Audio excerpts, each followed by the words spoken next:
Chapter 1006. The expansion of the undead became more and more serious. However, Soren also had a lot of things to do. Taking advantage of the buffer time after defeating the Dread Lord, he also aimed at the astral plane. The first target was naturally the Diamond Asteroid. In the boundless astral plane, there were many meteorites that had undergone material transformation like this. Some of them fell to the material plane as meteors. Currently, the largest diamond mine in the southern countries was caused by the fall of a certain meteor. However, it was controlled by the Wizard Alliance, and after hundreds of years of mining, there was not much left. Diamond was a common and rare material that wizards needed.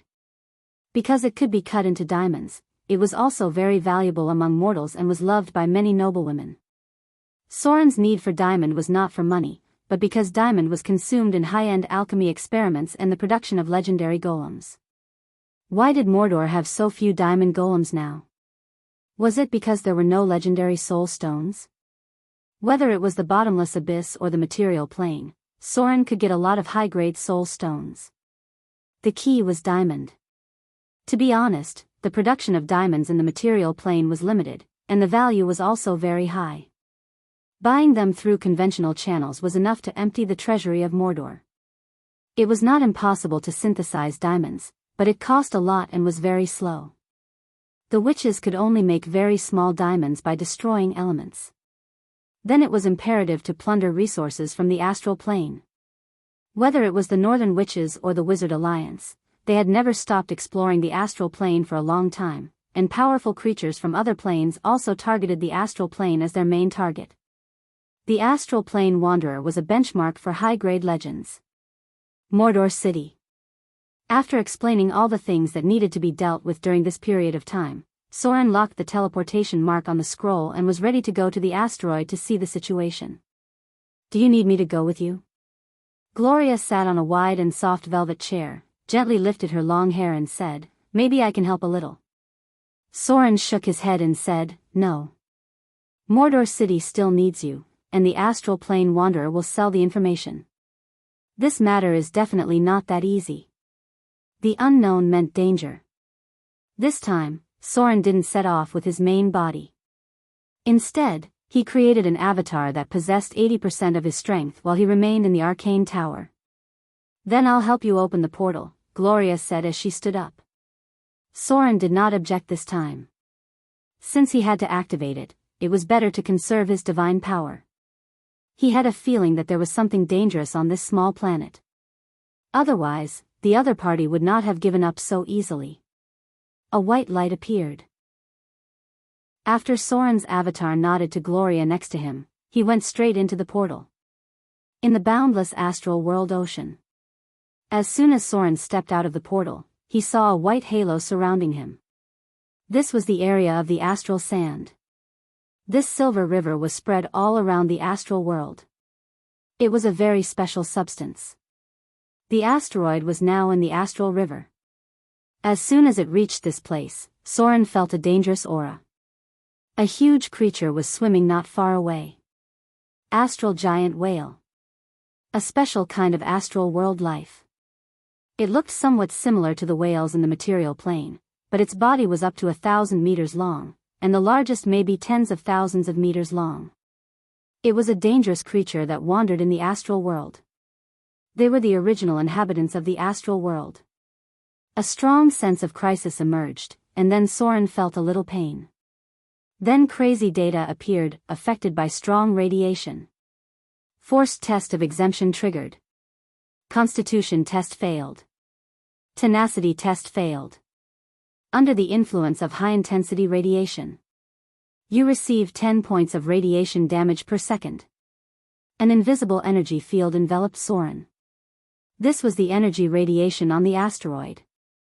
The destruction of matter brought terrible energy.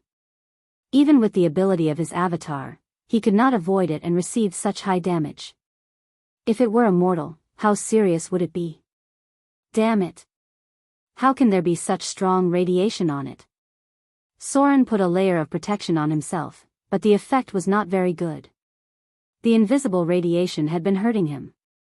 Even with his amazing vitality, he could not hold on for too long.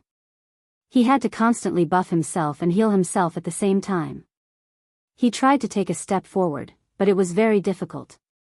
He could not help but be surprised. Such a high gravity. It was a terrible gravity. This asteroid had a gravity far beyond that of the material plane, even higher than that of the Earth elemental plane. According to Soren's preliminary estimate, the gravity here was more than 50 times that of the material plane. This meant that it was extremely difficult for ordinary warriors to walk here. Is this going to become a white dwarf? Soren laughed self-deprecatingly. The gravity of a white dwarf was much more terrible than this. A normal white dwarf had a gravity 1 billion times that of the material plane. Basically, it could only be reached in the form of pure energy. Even most elements would be affected, which meant that even atoms and electrons would be affected. Although the structure of the multiverse was different, there were still some similarities. In this world, there was something called annihilating matter. It could be found at the edge of the abyss and the distorted nether. It was a very rare material, and Soren had a little bit of it. Some of the annihilating matter was only the size of a fingernail, but it weighed more than 10 kilograms. This was caused by elemental collapse. According to the knowledge from his previous life, Soren knew that there were molecules, atoms, and electrons inside matter. Things that seemed to have no gaps were actually filled with space inside. When these spaces were compressed, the elements would collapse, and a huge object would be directly compressed to a very small size. Some divine artifacts did not look big, but their weight was amazing. Some things looked small, but they could be tens of thousands of feet long. There was a very strange relationship between these. There is no doubt about it. Soren looked down at the crystallized ground under his feet and muttered, "This asteroid seems to have passed through the distorted nether. Its size has been greatly reduced because of the elemental collapse." It was such a small planet. The gravity was more than 50 times that of a material plane, so its size could be estimated. It was definitely hundreds of times bigger than it was now. Perhaps because of the distorted nether or some other reason, the elements inside the planet had collapsed. The elements were just like the molecules and atoms in his previous life. Their structure had been completely changed. The gravity is not more than 10,000 times. Then the change should be on the molecular level. The atoms inside should also be distorted. But according to the rules of this world, the small things that have been changed should be called elements. There were gaps and rules in the arrangement of substances, but if the smallest thing was directly compressed, its nature would begin to change. Just like Earth in his previous life, if the elemental collapse happened according to the rules of this world, the molecules and atoms would be directly crushed together, and the size of Earth would be directly reduced by hundreds of thousands of times. Supergravity. Super radiation. Soren sensed his surroundings and muttered, "No wonder that astral wanderer gave up on exploring." With such a strong gravity, it was difficult for spellcasters to walk on it. Even Soren felt that it was a little difficult after taking a few steps. He was not yet in his divine form, so he was not completely immune to the effects of gravity. 50 times the gravity was enough to directly kill any ordinary person who reached it. The elements have been crystallized. A golden light appeared on Soren's fingertips. He cut out a structure from the asteroid in front of him. It was a pale white semi-crystallized material. It was only the size of a fist, but it was heavier than steel. He muttered, "The elements on the surface have collapsed so much. Then the elemental inside should have been completely destroyed." The destroyed material seems to have its own gravitational effect. In other words, it is very likely that a large destroyed core has been born inside this asteroid. Once the elemental destruction occurred, the weight of a material of the same volume would be more than 10,000 times the original weight. The unusual radiation and gravity of this asteroid should have been born because of this. How do I transport this thing back? The surrounding scenery quickly retreated, and the asteroid was still moving according to its original trajectory. It was not difficult for Soren to bring it back, but if he did not find a way to reduce its kinetic energy, it would destroy the entire outer islands. This thing hitting a material plane was much more exciting than an atomic bomb. Let's see what's inside first. Soren thought for a moment, turned his divine power into a long sword, and directly cut the surface of the asteroid. The surface was very solid, and it felt like a steel armor. After cutting about 20 meters of thickness, Soren found traces of adamantine. It was not the scattered adamantine. Instead, it was a huge piece of adamantine that had been completely formed. There was no way to estimate its size, but the smallest one was the size of a fist. Its value was simply immeasurable. Soren's expression was very surprised, and he said to himself, the elemental collapse really led to the birth of a large number of adamantine. The value of this asteroid is completely immeasurable. If we transport it back, the city of Mordor can mass-produce adamantine golems. But if we want to transport it back safely, we have to use divine power. It was not small. Its weight was amazing. There was only one way for Soren to transport it back, and that was to use divine power to guide it, and it could not be placed in a material plane because the damage it would cause was too terrible. What if I use divine power to reduce the impact, and then set up a circle to buffer it and send it to the shadow plane? Soren fell into deep thought. There was no doubt that this would also bring a lot of disaster to the shadow plane, but it would definitely be much less than the material plane. The most feasible way for him now was to send it to a place near the laboratory in the shadow plane. At most, he spent a few hundred divine power to strengthen the nearby space and material to withstand the impact of the asteroid falling. Soren was the god of shadows. If he used the power of the plane, he should be able to minimize the consequences. Chapter 1007. He could not swallow such a big cake by himself. In order to transport this thing back, the Northern Witches and Arendelle's power must be borrowed. If Soren and Princess Royal joined forces, they should be able to greatly reduce the consumption of divine power and avoid the possibility of some disasters. There was also the problem of the strong radiation of the asteroid. This required a huge protective energy enchantment and an isolation area. The source of the radiation should be the annihilation material. As long as Soren took away the annihilation material, the crystals and diamonds on the surface should not have such terrible radiation. The birth and destruction of matter was a very long process. In theory, many planes that currently existed could also be destroyed. Many annihilation materials were born because of the collapse of some half-planes. When a half-plane was about to die, a large amount of matter and energy would shrink extremely, and something like a black hole would form inside, and eventually connect to the distorted void.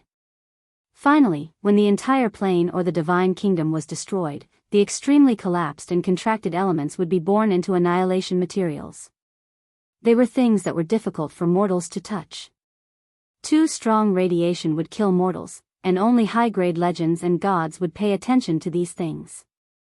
Some demigod liches would try to use annihilation materials as phylacteries.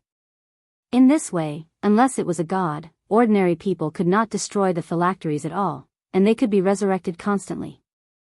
It seems that I have to go and see Princess Royal. If he wanted to transport this crystallized asteroid back, it would cost a lot of manpower and material resources. It would be difficult for Mordor to transfer so many spellcasters to complete it. Soren had to borrow some ice witches from Arendelle, and at the same time, let some of the high-grade witches of the Northern Tower participate in it. As for the distribution of benefits, it was very simple. The diamond on the surface alone was enough to pay the reward. Moo! The scream of the astral giant whale came. Soren turned around and found that the astral sand in the distance was rippling, and then another larger astral giant whale appeared. It seemed that they were fighting for position. Two astral giant whales were fighting in the void. They followed the asteroid and did not want to leave its track, but they did not dare to get too close. Energy radiation? Soren seemed to have thought of something. He muttered, astral creatures seem to eat radiation as their food. This astral giant whale seems to like the radiation, but it seems to be afraid of it. It seems like they can't withstand such intense radiation. Even Soren couldn't withstand the radiation in his saint form, so these astral whales probably couldn't handle it either. They only dared to follow from a distance, enjoying the radiated energy. And now, it was obvious that an even more powerful astral whale had set its sights on this place and was preparing to fight for this spot. The vitality of astral whales was even more astonishing than giant dragons. Killing them was a thankless task, and there wasn't much value in doing so.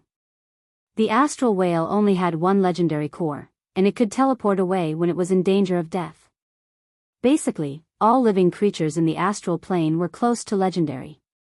Soren would have to kill his way into their bodies if he wanted to kill them. Forget it for now. Soren's energy radiation had reached thousands of points, and even his energy shield was broken. He directly cast a teleportation spell and prepared to go back. He would come back to see if he needed to deal with these astral whales after everything was ready. A ray of light appeared. When Soren came back to his senses, he was already standing in the void. Huh? Where is this? Soren looked around in surprise. In front of him was a vast and boundless sky. He could tell at a glance that this was not a material plane because he could barely see land. He could only see large clouds that stretched for thousands of kilometers. There were also thunderstorms in the distance, and the wind elements in the air were abnormally active. Some elemental spirits with wings flew across the sky, and he could vaguely see an island floating in the air. This was not a man-made floating island. It was a floating island formed by the characteristics of the plane. This seems to be the wind elemental plane. The gravity in this world was very low. There was an endless sea of clouds visible to the naked eye, and there was almost no land or sea below. There was only an endless sky. The wind elements were abnormally active here, and most of the creatures in the perception range of the gods had wings. Because the gravity was very low, if it rained in the wind elemental plane, it would fall directly into the air and then gradually evaporate, forming clouds in the sky below. This was a world shrouded in a sea of clouds. There were only a few lands in the entire wind elemental plane, and most of them were the territories of the Jinn. They were relatively easygoing creatures, and they built their own fortresses with material blocks, as long as it was solid. In the absence of material, the residents of the wind elemental plane would use ice as their building. Teleportation interference? Soren stood in the sky and fell into deep thought. He murmured, "Is it because of gravity or energy that distorts the space structure and interferes with the teleportation? If that's the case, it's a bit troublesome." The wind elemental plane was not a place to stay. Soren directly opened the teleportation lock on the city of Mordor, and then disappeared from this world. Shortly after he left, a Jinn shrouded in the demigod's aura appeared nearby and wondered, "Is there a god visiting the wind elemental plane?" But it seems that he has left. After saying that, he disappeared on the spot. The Jinn were some lazy creatures, and they only actively fought against the bottomless abyss. For a long time, they lived their own lives. Mordor City, Arcane Tower. As soon as Soren came back, Gloria greeted him and whispered, "How was it?" Soren's avatar disappeared, and then his original body stood up and said, "The harvest is more amazing than I thought. But it's also very difficult. I'm afraid we can't do it with our strength alone." After that, he introduced the situation of the asteroid. Including super strong radiation, more than 50 times the gravity, and the astral giant whale that followed next to it. Is the gravity so strong? Gloria frowned and whispered, "If the gravity is so strong, it's basically impossible for ordinary people to get close. Can you cut it and bring it back?" Soren shook his head and said, "It's too expensive. Its structure is very hard, and just the outer layer is close to the hardness of steel. My divine power can't support cutting it all, and it's very slow to use weapons." Gloria fell into deep thought. After a while, she looked up and said, "So you're going to send it to the shadow plane first?" Soren nodded. Gloria whispered, "The impact is too big. I'm afraid the shadow plane can't bear it. The elements collapsed to such an extent. This asteroid was originally not much smaller than a half plane. It would definitely cause a disaster if it hit the shadow plane. What else can we do?" Soren said. Gloria thought for a while, then suddenly said to the air, "Falling. Calculate the capacity of the lock at full power. And the energy needed to fully open the lock." Lock? Gloria's words immediately opened Soren's mind. He looked up and said in surprise, "You're going to use the lock to reduce the impact?" Gloria nodded and said, "We can try. If it's possible, we can try to create an anti-gravity barrier and place a huge floating ring on it. With your divine power, it should be able to reduce the impact to a minimum." Floating ring? That was a good idea. The floating ring could greatly reduce the impact of the asteroid after entering the shadow plane. Coupled with the energy of the magic lock, as well as the divine power of Soren and the Elder Princess, it might be able to safely land in the shadow plane. It was worth a try. Soren immediately had an idea. He looked up and said, "I'm going to see the Princess Royal now. You're in charge of contacting the Eye of the North. I'm sure they'll be interested." It was hard for women to resist diamonds. Especially such a big one. Soren was confident that he could convince the Princess Royal, and the Ice Witch's demand for diamonds was not small. According to Soren's judgment of the asteroid, even if he distributed a part of the profits, his harvest was enough to make thousands of diamond golems. Of course, he couldn't invest all the diamonds in it. Many alchemy techniques during the Arcane Empire also required diamonds. To bear its weight, the floating ring must be very large. Gloria thought for a moment and said, "Mother is now in the sigil, and I can't rely on my own strength. You'd better persuade the Princess Royal to help me." Princess Royal was also a top-level spellcaster. Gloria needed the Princess Royal's divine power to help complete this huge floating ring. The floating ring was originally planned to be placed on the entire island of Moder, and the largest area it could bear was about half of the island of Taiwan. Gloria continued, "This floating ring is made up of a total of 1 main ring and 35 auxiliary rings. At present, there are 12 auxiliary rings that can be used. The current progress of the main ring is only about 50%. We need a large number of mithril and adamantine. If he wanted to harvest, he had to invest first." Soren frowned and thought for a moment, "I'll find a way to do that." The city of Moder had reserves of mithril and adamantine, but they couldn't meet such a large consumption. It seemed that he had to find a way from the treasury of Arendelle. It was impossible to give up this diamond fossilized asteroid. After Soren got it, he could immediately start to make diamond golems on a large scale. At that time, the combat power of the city of Moder would be greatly improved. It could even be said that he already had some confidence in winning the Avatar's crisis. The withered wilderness. A figure shrouded in a black robe suddenly appeared. His pale pupils were jumping with soul fire, and his skeleton seemed to be about to fall apart. "Damn the goddess of magic and death. This bitch who only wants to steal the fruit of death. How did she find me? Naruto? Did she betray me?" The figure shrouded in a black robe was a lich. On his staff, there was an emblem of a laughing lich skull wearing a crown, with a solid black hexagon background. Chapter 1008. The city of Mordor was ready for war. A large number of navies began to gather near Raging Sand Island. For this expedition, there was some commotion in the barracks inside the city of Mordor. When they learned that the army was going to the Principality of Rossard, many officers of Mordor were eager to try. They were different from the veteran pirate army. These people had less combat experience and were more eager to prove their value. But what they didn't expect was that this battle was actually handed over to the pirates, which made some people feel disappointed.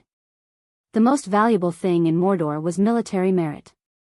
Military merit could be exchanged for resources, money, land, houses, and power. In theory, most of what mortals needed could be exchanged through military merit.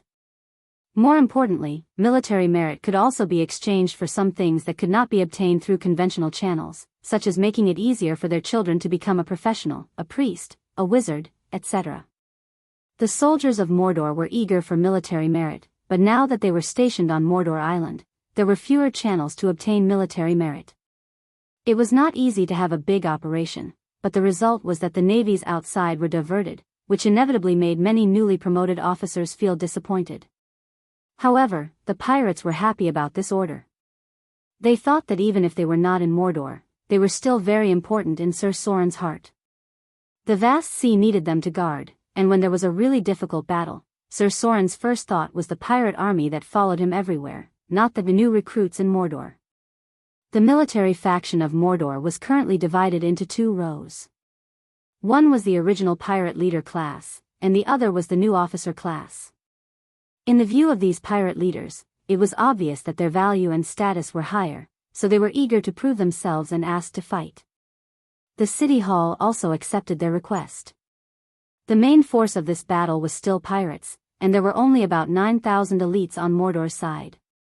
In name, Mordor and the Principality of Rossard were temporarily reconciled, one in the south and one in the north, and at the same time, they gathered forces to stop the attack of the undead army. However, the real battle had yet to break out. Fighting against the undead army required a sufficient number of troops. Otherwise, it would be easy to be drowned by the sea of undead. This time, about 100,000 troops would be gathered for the battle. Among them, the number of professions would be greatly increased. The goal was to wipe out the undead on the south coast in one go.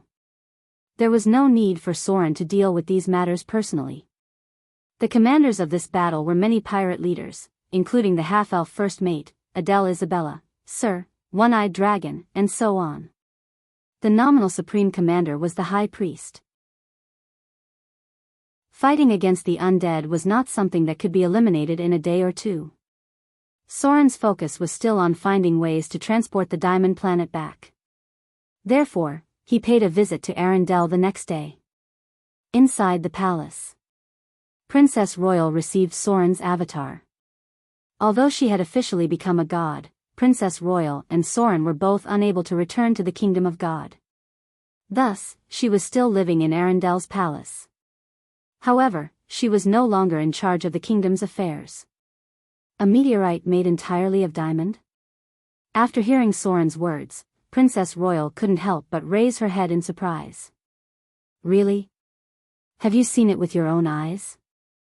The astral wanderer often sells some information, but the authenticity is not that high. Soren nodded. I've seen it with my own eyes. This is a sample from above. You can take a look. This meteorite is very valuable, so we have to get it as soon as possible. A diamond ore appeared in Soren's palm. In order to be more convincing, Soren also brought back some samples. The one in front of them was one of them. The other one was given to the Northern Tower for the Eye of the North to personally appraise. Princess Royal was surprised when she saw the fist-sized diamond. It was hard for women to resist the temptation of diamonds. But then she frowned and said, "Why is there such a strong negative energy corrosion? This meteorite seems to have passed through the lower planes, right?" This is the aura of the Chaos Sea. Did this meteorite pass near the Chaos Sea? As the top spellcaster in the material plane, Princess Royal could see more things. She couldn't help but murmur, "This meteorite seems to have passed through the lower planes, and it's close to the position of the twisted nether. When you found it, did you feel a strong radiation?" Soren was a little surprised and nodded. "Yes. There is indeed a strong radiation on it, so I need your help." Princess Royal's expression became serious. She pondered for a moment and said, "This thing can't be brought back to the material plane. Its energy radiation is very fatal to mortals. If it's brought back to the material plane, it can kill all the mortals on the island of Moder in a day." Was it that exaggerated? Soren was surprised and murmured, "The radiation of this thing is so terrible. I don't know if it's possible." Speaking of this, Soren stopped. Even with his divine body, he was hurt, so it was even more terrible for mortals. This thing's radiation range was very large. If it was brought back to the material plane, it could instantly cover the area of an island. Living creatures and mortals in this range would be extremely dangerous. "I'm going to send it to the shadow plane." Soren thought for a moment and told her his plan, including using the floating ring to reduce its impact. Princess Royal thought for a moment and nodded. "With the two of us working together, there should be no problem." "But when can the floating ring be made?" Hearing her words, Soren's expression was a little awkward. It'll be fast. But the materials are a little short, and I may need your help. After all, ordinary witches can't complete the task. Princess Royal bowed her head and didn't say anything.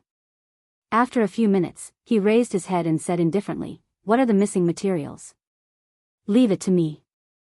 I can help with the floating ring, but now the undead disaster is getting worse. We'd better finish this as soon as possible." Soren nodded. Then, he took out a list of rare mithril and adamantine materials. Most of the materials in Mordor City were available, but these two were not common in the abyss. The eldest princess took it and glanced at it. Then she said calmly, "No problem. Send it to Mordor City tomorrow." Surprised. This time Soren was really surprised. The materials on this list were more than the inventory of Mordor City, and Princess Royal said it was no problem without blinking. It seemed that Arendel's background was deeper than he thought. But it was normal. A kingdom that had been passed down for hundreds of years, and it was the birthplace of the Ice Witches, so it must have accumulated a lot of resources. With the help of Princess Royal, the speed of the plans suddenly accelerated. There was also good news from the Northern Tower. The Eye of the North would fully assist Gloria. It only took 3 days, and the main floating ring was completed. They could prepare to bring the Diamond Planet back in 1 or 2 days at most. The mechanical realm of the clock Nirvana. With a golden light, Soren's avatar appeared in this huge clock-like plane. As soon as Soren arrived, he received a happy message from the Queen of the Fermi Ants. She said happily, "My master. You are finally back. I have fused with the divinity you gave me. Now the size of the insect swarm has doubled. I defeated another queen and completely swallowed her clan. Your servant is breeding a new kind of combat soldier ant. If it succeeds, it will be more powerful than ordinary soldier ants, which will be a useful help for master." The insect race reproduced very quickly. Although a lot of them were killed by Soren and Thaling last time, they quickly reproduced during this period of time. However, their use for Soren was still relatively limited. This was just a foreshadowing for the future, and it might be useful. Soren comforted the insect queen with his mind, and then teleported into the Thaling One's tower. "Welcome, sir. Lord of Shadows." The 3 Thaling welcomed the arrival of Soren, and Soren smiled and nodded, and then said directly, "I need a whole factory to make diamond golems. Do you have a way to help me complete it?" The level of the golem factory in Mordor was not high enough. If it was to make iron golems, it would be fine, but the efficiency of making diamond golems was very low. After taking down the Diamond Planet, the diamond golems in Mordor would be produced on a large scale. At this time, the requirements for the golem factory would be very high. He must prepare in advance. Thaling One fell into deep thought when he heard this, and then said, "No problem. But we need a little time to prepare." Soren was getting closer and closer to a great divine power. For Thaling, such a god was worth investing in and making friends with. If it weren't for the Avatar crisis, it would be difficult for them to have a relationship with a god. "Very good." Soren nodded and said, "Then I'll have to trouble you." The diamond golems were very important in his future plan. Only the diamond golems could fight against the most elite Devil Legion. The impact of the undead disaster could be resisted by mortals, but the Devil Legion that retreated from the bloody battle of the Abyss, almost all the mortals would die. Soren could only use the golems to fight against them. As the army of Mordor gradually gathered near the south coast, Soren and Princess Royal's plan to join forces to intercept the Diamond Planet officially began. This operation was led by Gloria. Soren was responsible for using the power of the divine spark to teleport the meteorite to the Shadow Plane, and Princess Royal assisted him in completing the plane teleportation. Gloria's task was the most difficult. She not only had to calculate the location of the meteorite falling, but also had to arrange the protective energy enchantment in advance. At the same time, she had to personally install the floating ring. However, the premise was that she must be under the protection of Soren. The radiation energy erosion was very serious, and Soren had to play the role of a healer to bless her with magic. Chapter 1009. Happy birthday to myself today. By the way, I love you guys. La la la. 2 days passed in a blink of an eye. Just before the war against the undead on the south coast was about to begin, Soren, Princess Royal, Gloria, and the Eye of the North had also begun to implement a plan to intercept the Diamond Planet. In the endless astral world. In a dreamy and gorgeous galaxy, Soren's figure first appeared near the teleportation beacon, followed by a golden light, and Princess Royal also appeared next to him. During this time, Princess Royal lived in Mordor, and Soren prepared a special luxurious room for her. However, perhaps because of the arrival of Princess Royal, the winter of the Outer Islands came early. The next day after Princess Royal stayed, light snow began to fall in Mordor, and then there was a beautiful silver-wrapped scenery between heaven and earth. Soren could feel that Princess Royal's clergy had a strong interference in the mortal world. He was afraid that after the end of the Avatar crisis, she would be the first batch of gods to return to the kingdom of God immediately. Because if she was restored to the form of a true god, Princess Royal might stop the season of the entire Frost Kingdom in winter even if she did nothing. Is this the place? Princess Royal frowned as soon as she appeared, and then a divine shield rose. She wondered, such strong negative energy radiation? I'm afraid there's not only diamond in it, but also some other evil substances. Soren was silent. There must be other reasons for such strong radiation. According to his guess, there should be something similar to an axis that had strong radiation in this multiverse. To some extent, the more microscopic particles superimposed, the stronger the radiation, so most of the destructive substances had a curse effect, and only legendary creatures could offset it. If mortals held it, they would easily age and die. There were 2 more astral whales in the distance. It seemed that during this time, other astral whales had discovered this meteorite, but they still did not dare to approach it. Let's begin. Princess Royal waved her hand and the surrounding temperature dropped significantly. Soren nodded and activated an energy barrier. Then, Gloria appeared. During this period of time, she had gotten along well with Princess Royal, mainly because she had mastered part of the domain of the wizard. Princess Royal was also a part-time ice witch, and as a deity, the Princess Royal had given Gloria a lot of inspiration in the structure of the weave. Princess Royal had also learned a lot of special knowledge from Gloria. For example, she had made a finished product yesterday, an animated alchemy construct, ice golem, that she had personally given life to, as well as a lower level, snow golem. Princess Royal's power was very special. She could construct a body completely made of ice in the blink of an eye. As long as she was willing, she could give it a trace of divine power or inject a soul crystal to activate it. This was an extremely terrifying combat strength. This meant that Princess Royal could create thousands upon thousands of ice golems to fight for her. However, this ability also had a fatal flaw, that was, the requirements for the environment and temperature. Ice golems would be damaged and melted in a high-temperature environment. They could only move freely below 0 degrees Celsius, that was to say, they could only fight in a specific environment. However, there were also many advantages, such as their ability to repair their bodies. This thing seemed to only have an obvious effect in a cold area. Oh! Even with Soren's energy barrier, Gloria's face turned pale after she arrived. There was nothing she could do. Although she usually took the initiative to spar with Soren and seemed to have good physical strength, in fact, her constitution was only about 15 points. With the energy barrier, she could also feel the damage from the nearby fear. Don't delay. Princess Royal frowned and urged, the negative energy here is too strong. Your current situation is quite special. You can't be directly affected. Leave here quickly after you're done. After that, she could not help but glance at Gloria's stomach. Soren seemed to be aware of this, but he did not speak. This was not the time to discuss this.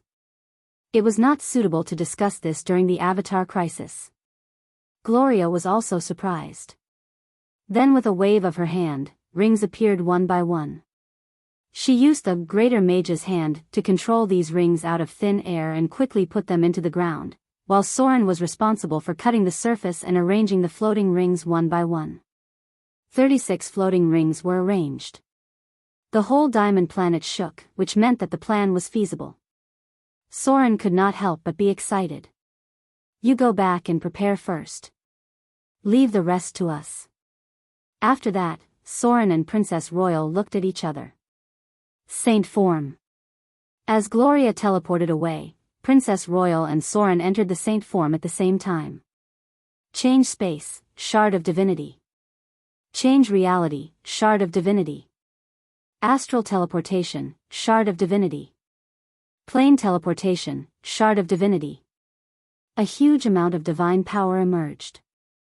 Soren and Princess Royal opened multiple shards of shard of divinity at the same time and wrapped the whole diamond planet in it. Immediately afterward, Soren waved his hand and said, "Shadow." The void in front of them split open. Then, a gray world appeared in the orbit of the asteroid. Accompanied by the brilliance of divinity, the asteroid suddenly disappeared from the astral boundary. Then, the astral giant whale following behind couldn't help but become restless.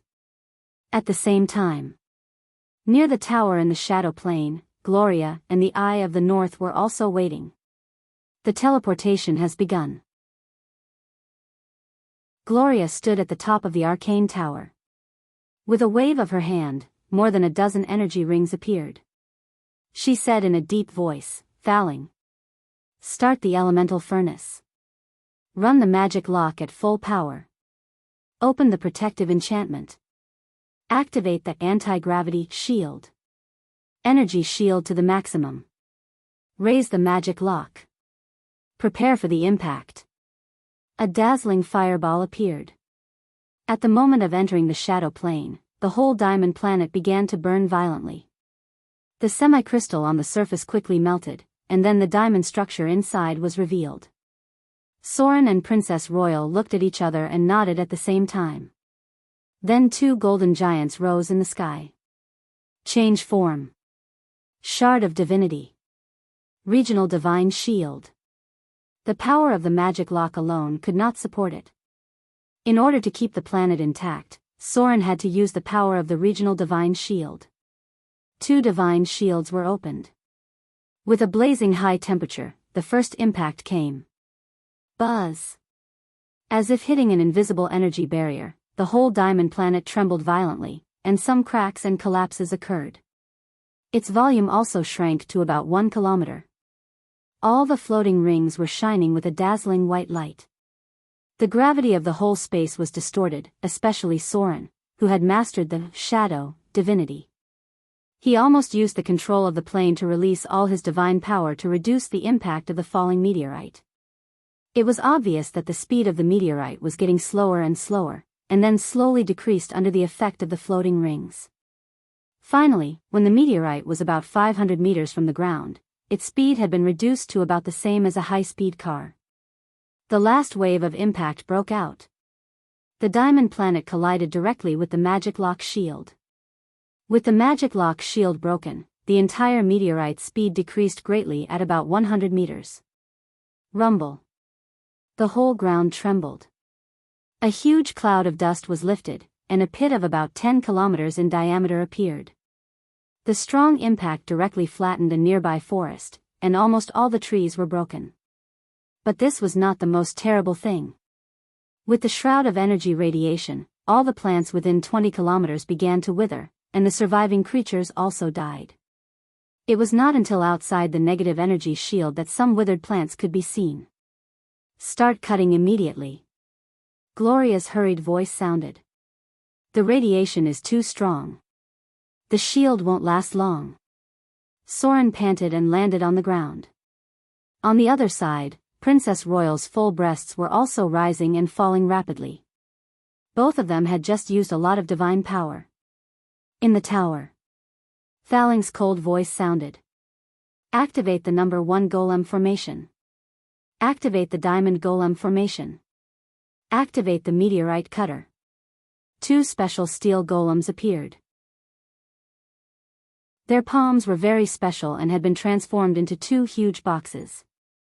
It was the special laser device that Soren had encountered when exploring the arcane tower. This kind of magic-powered device could easily cut magic items, and they would help to complete the cutting work. However, it was impossible to cut a meteorite with a diameter of about 1 kilometer with just these two golems. The main force was still Soren and Princess Royal. Divine power materialization. Above the meteorite, Soren and Princess Royal's palms appeared with golden light at the same time.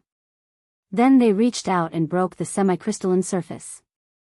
The internal structure of this diamond planet was not clear. It was mixed with a lot of rare materials.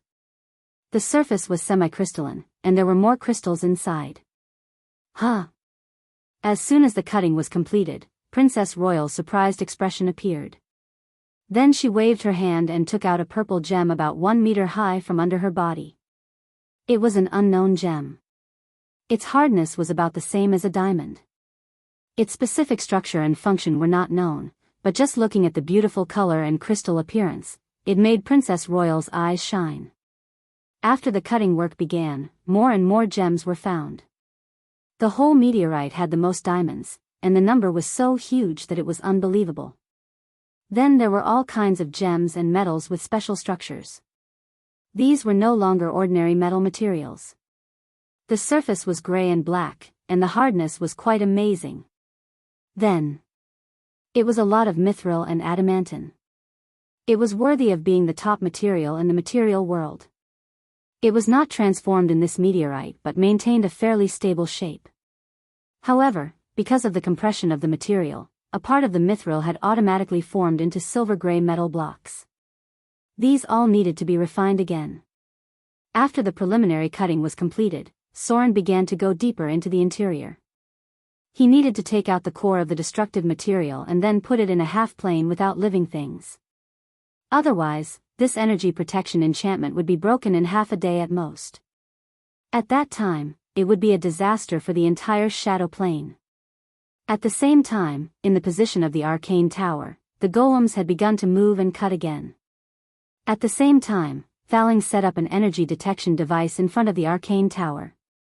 Some objects did not have the slightest reaction when they passed by the amethyst, but some automatically lit up as soon as they got close to the amethyst and issued a sharp alarm. Then, these objects were all stored separately in the half-plane.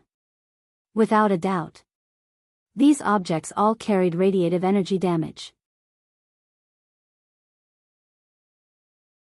Chapter 10:10. The whole process was busy and fast. Whether it was Gloria or Princess Royal, there was an inexplicable satisfaction on their faces when they harvested these diamonds. Perhaps for women, these gems were really irresistible, even for gods. Perhaps it was because he had seen too many diamonds. Soren was now a little numb. The entire diamond asteroid was rich in a large number of gem resources, almost comparable to the core area of the Earth elemental plane. In the core area of the Earth elemental plane, the Earth Jinn liked to eat gems as food. In addition, there was a large amount of metal inside the meteorite, as well as the astral sand that had condensed into a silver-white solid. As for the most common soil and rocks in the material plane, they were basically invisible because of the collapse of the elements. The composition of the semi-crystalline solid material was not clear. Anyway, it felt a bit like tempered glass, but it was not transparent. Soren directly opened an internal passage with his divine power. It would take at least a month to cut the entire meteorite, but the protective energy enchantment could not last that long. As he went deeper into the meteorite, he felt stronger radiation energy. When he finally reached the interior of the meteorite, a strange black crystal appeared in front of Soren. It was a huge destructive substance that had never been seen before. The original structure had completely collapsed and been reassembled. Soren separated the surrounding metal, then cut it out separately. But when he reached out and touched it, his face changed. What a strong negative energy. Soren tried to put it into the half-plane, but then a terrible weight pressed down, making him frown and murmur, "This strange weight is a bit unreasonable." The strange black crystal was about the height of a person, and its weight was more than 3,000 tons. It was unbelievable. Divine form.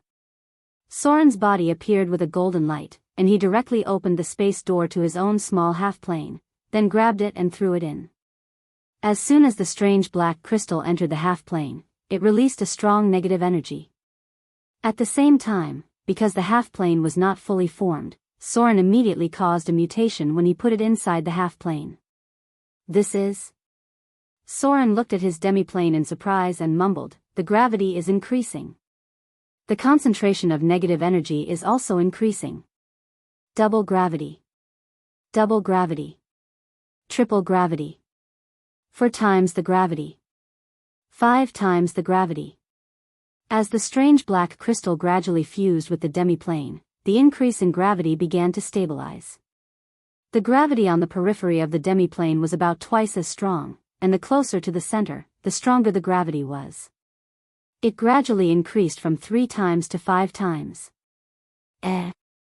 Soren seemed to have thought of something. He whispered, "If we can increase the gravity, I wonder if we can turn this demiplane into a training ground?" His demiplane was independent of his divine kingdom. The divine kingdom was a kingdom brought about by the clergy and the identity of a god, and the demiplane was created by Soren's wizard profession. In other words, the demiplane was an independent small space, and he could let anyone enter, unlike the divine kingdom, where only his own petitioners could enter. This way, there was a lot of room for manipulation. The gravity of the demiplane itself was the same as that of the material plane. If Soren wanted to increase the gravity, he had to connect it to the elemental plane of Earth and expand it dozens of times. This required a lot of divine power, or it would take decades or even centuries. Now, the most basic gravity in the demiplane had been completed.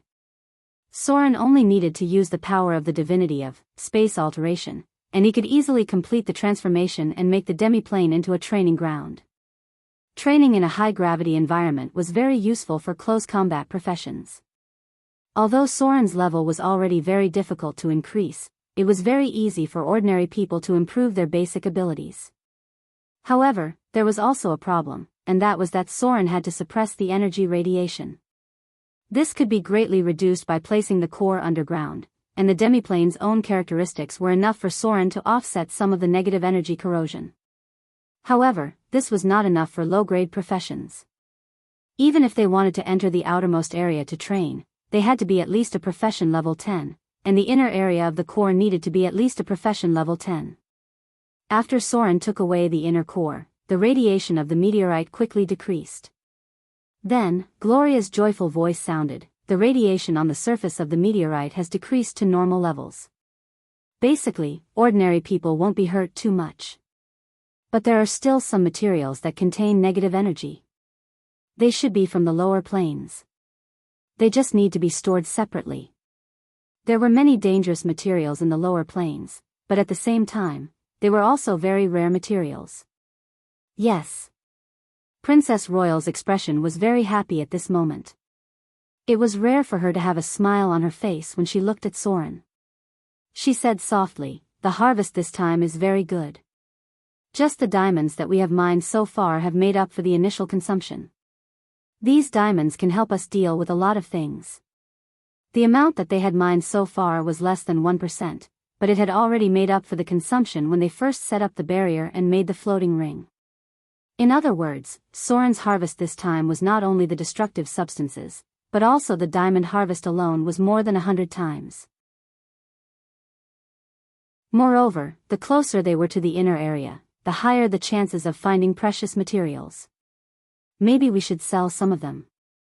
At this time, Gloria said, "Currently, the price of diamonds in the material plane is very high. The Wizard Alliance's demand for diamonds is not low. Maybe we can secretly sell some of them and use them to exchange for kindler and other resources. During wartime, the price of gems should have decreased. However, there was a profession called wizard in this world. Their research was piled up with gold, silver, and gems. The material plane had always been in a tight currency situation. Although the reserves of gold were huge, there was not much circulation. Every year, gold from other planes flowed into the material plane, but the total amount of gold was still barely maintained. The same was true for gems and other resources. Wizards themselves were consumers. In the case of the outbreak of the Avatar crisis, gems had become a war preparation resource to some extent, and the price had been rising. Not to mention that there were dragons in the multiverse. Therefore, the price of diamonds was about 30% higher than in the past. The most important reason was that the Wizard Alliance was preparing to make diamond golems. We should sell a batch first. Princess Royal also nodded at this time and said, at present, we can't digest so many diamonds at all, so it's best to sell a batch now. P.S. First update. Recently, I've been in contact with some game companies to open up my network for the future. Chapter 10-11. Night fell.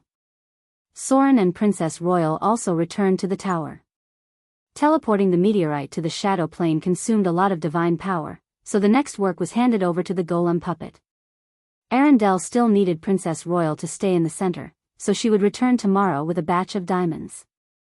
The next distribution of income was that she would get 30% of the income, the Northern Tower would get 10% of the income, and Soren would get the remaining 60%. The first batch of diamonds had been quietly shipped out. They would be sold near the Wizard Alliance and then directly exchanged for resources. Maybe because of the diamonds, Soren clearly felt that Princess Royal was much more pleasant to him. It seemed that her favorability had improved a lot because of this cooperation. Obviously, her attitude had reached more than friendly. This was a good situation. After all, Soren and Princess Royal had a close relationship. They could not be tied together by alliance and interests alone. Personal friendliness was also very important. The golem factory in Mordor had now begun to operate. It took a lot of time to make diamond golems. At present, Alice was mainly responsible for this part. At the same time, she was also in charge of the operation of the diamond golems. According to the preliminary statistics of Thaling, if there were enough soul crystals, this diamond planet could make at least 15,000 diamond golems. 15,000 of them. The combat strength of the diamond golems exceeded that of the legendary warriors. So many diamond golems were enough to determine the outcome of a large-scale abyss blood war. Soren felt excited. This was the first time he felt that he had enough confidence to deal with the Avatar crisis because he could fight with the devils and demons by relying on the golems alone.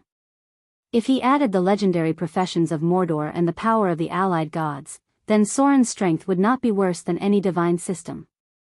However, Soren frowned when he thought of this and murmured, at present, the only thing missing to form a divine system is the power of greater divine power.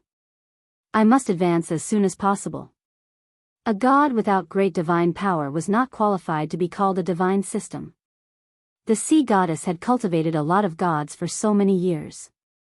Why was it not a divine system? Just because she was not a great divine power. Mid-level divine power only meant that you could occupy a seat among the gods. But if you wanted to divide the god system and divide the land, it was impossible to do so without a strong divine power. The framework of Soren's divine system had been created, but if he did not become a great divine power, he would still be an ally of the gods. I'm already a great divinity. Soren frowned as he pondered. He murmured, if I want to advance to a great divine power, I need to obtain enough divinity value. My current godhood value is 240 points. If I want to continue improving, there are very few people I can choose from. The number of gods was limited. Why were there some mortals who ascended to godhood, but there were very few who reached mid-level godhood? This was because all the divine creatures in the material plane added together could only support a god with intermediate divine power at best. As for increasing one's godhood value, it was even more difficult. Basically, every godhood value had its own godhood value. If one godhood value wanted to be promoted, another godhood value would fall. Soren still lacked 60 godhood points. If he wanted to kill a weak godhood value, he needed 6 godhood points, and he had to completely absorb their power. So Soren's goal could only be a mid-level godhood value. That way, the choices would be reduced a lot. Basically, he had to choose a godhood value. Cyric is the first target. But at present, his location is uncertain. Cyric has the divine title of Conspiracy. It's not easy to plot against him. Soren continued to think. Now it's the undead disaster. At present, there are two gods that are the easiest to deal with. One is the king of the dead, Klemvox, who is seriously injured. But no one knows where he is hiding. The second one is the god of Lich, Vishalan. I know where he is. But to deal with him, I'm afraid I'll have to meet a god from another world. A god from another world. There were many gods from another world in the material plane. The entire pantheon was very tolerant of gods from another world. The orc god system was a god from another dimension, and it had spread over here from other dimensions. The god of knowledge was also a god from another dimension, and even the god of light was a god from another dimension. This was because his predecessor, the sun god, was a god from another dimension. Later on, he was assimilated by the material dimension. Strictly speaking, other than the gods born from the battle between the Lady of Silvermoon and the Lady of Night, as well as the gods from the native plane, the other gods were all gods from another world. They came from another world and took root here. The easiest target to harvest in the undead disaster was the god of Lich. He also had a trace of the power of a mage. But to harvest his head, one had to face another god from another world, the goddess of death and magic. She came from another world and came here for some reason. At the same time, she was also involved in the battle between the gods of death. She was a goddess who was preparing to rise from mid-level godhood to greater godhood. Her relationship with Naruto was very strange.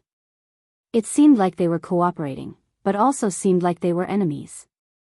These two mid-level gods both wanted to master the power of death and use it to rise to greater godhood. The goddess of death and magic. Soren knocked on his head and murmured, "This goddess is really difficult to deal with. But there is still a little time. The god of Lich seems to have fallen at the end of the year. He should still be alive now. Robbing the power of death.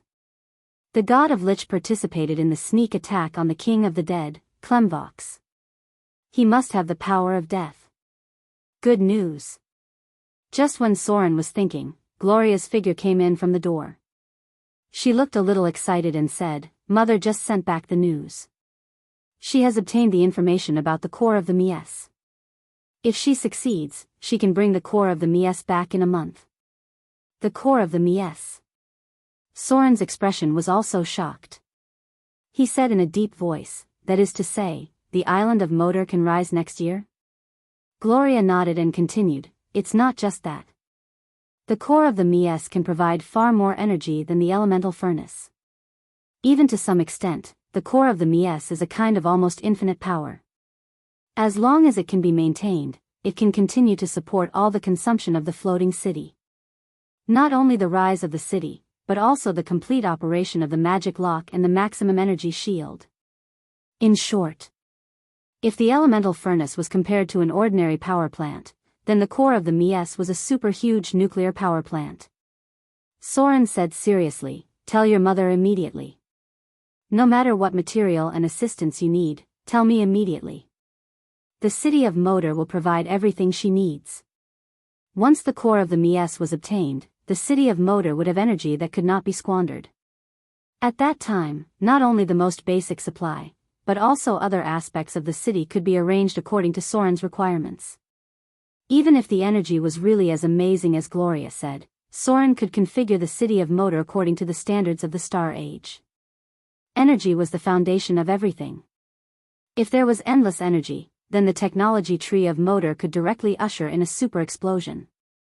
The core of the Mies would become the well of eternity of the city of Moder. P.S. Second update. That's all for today.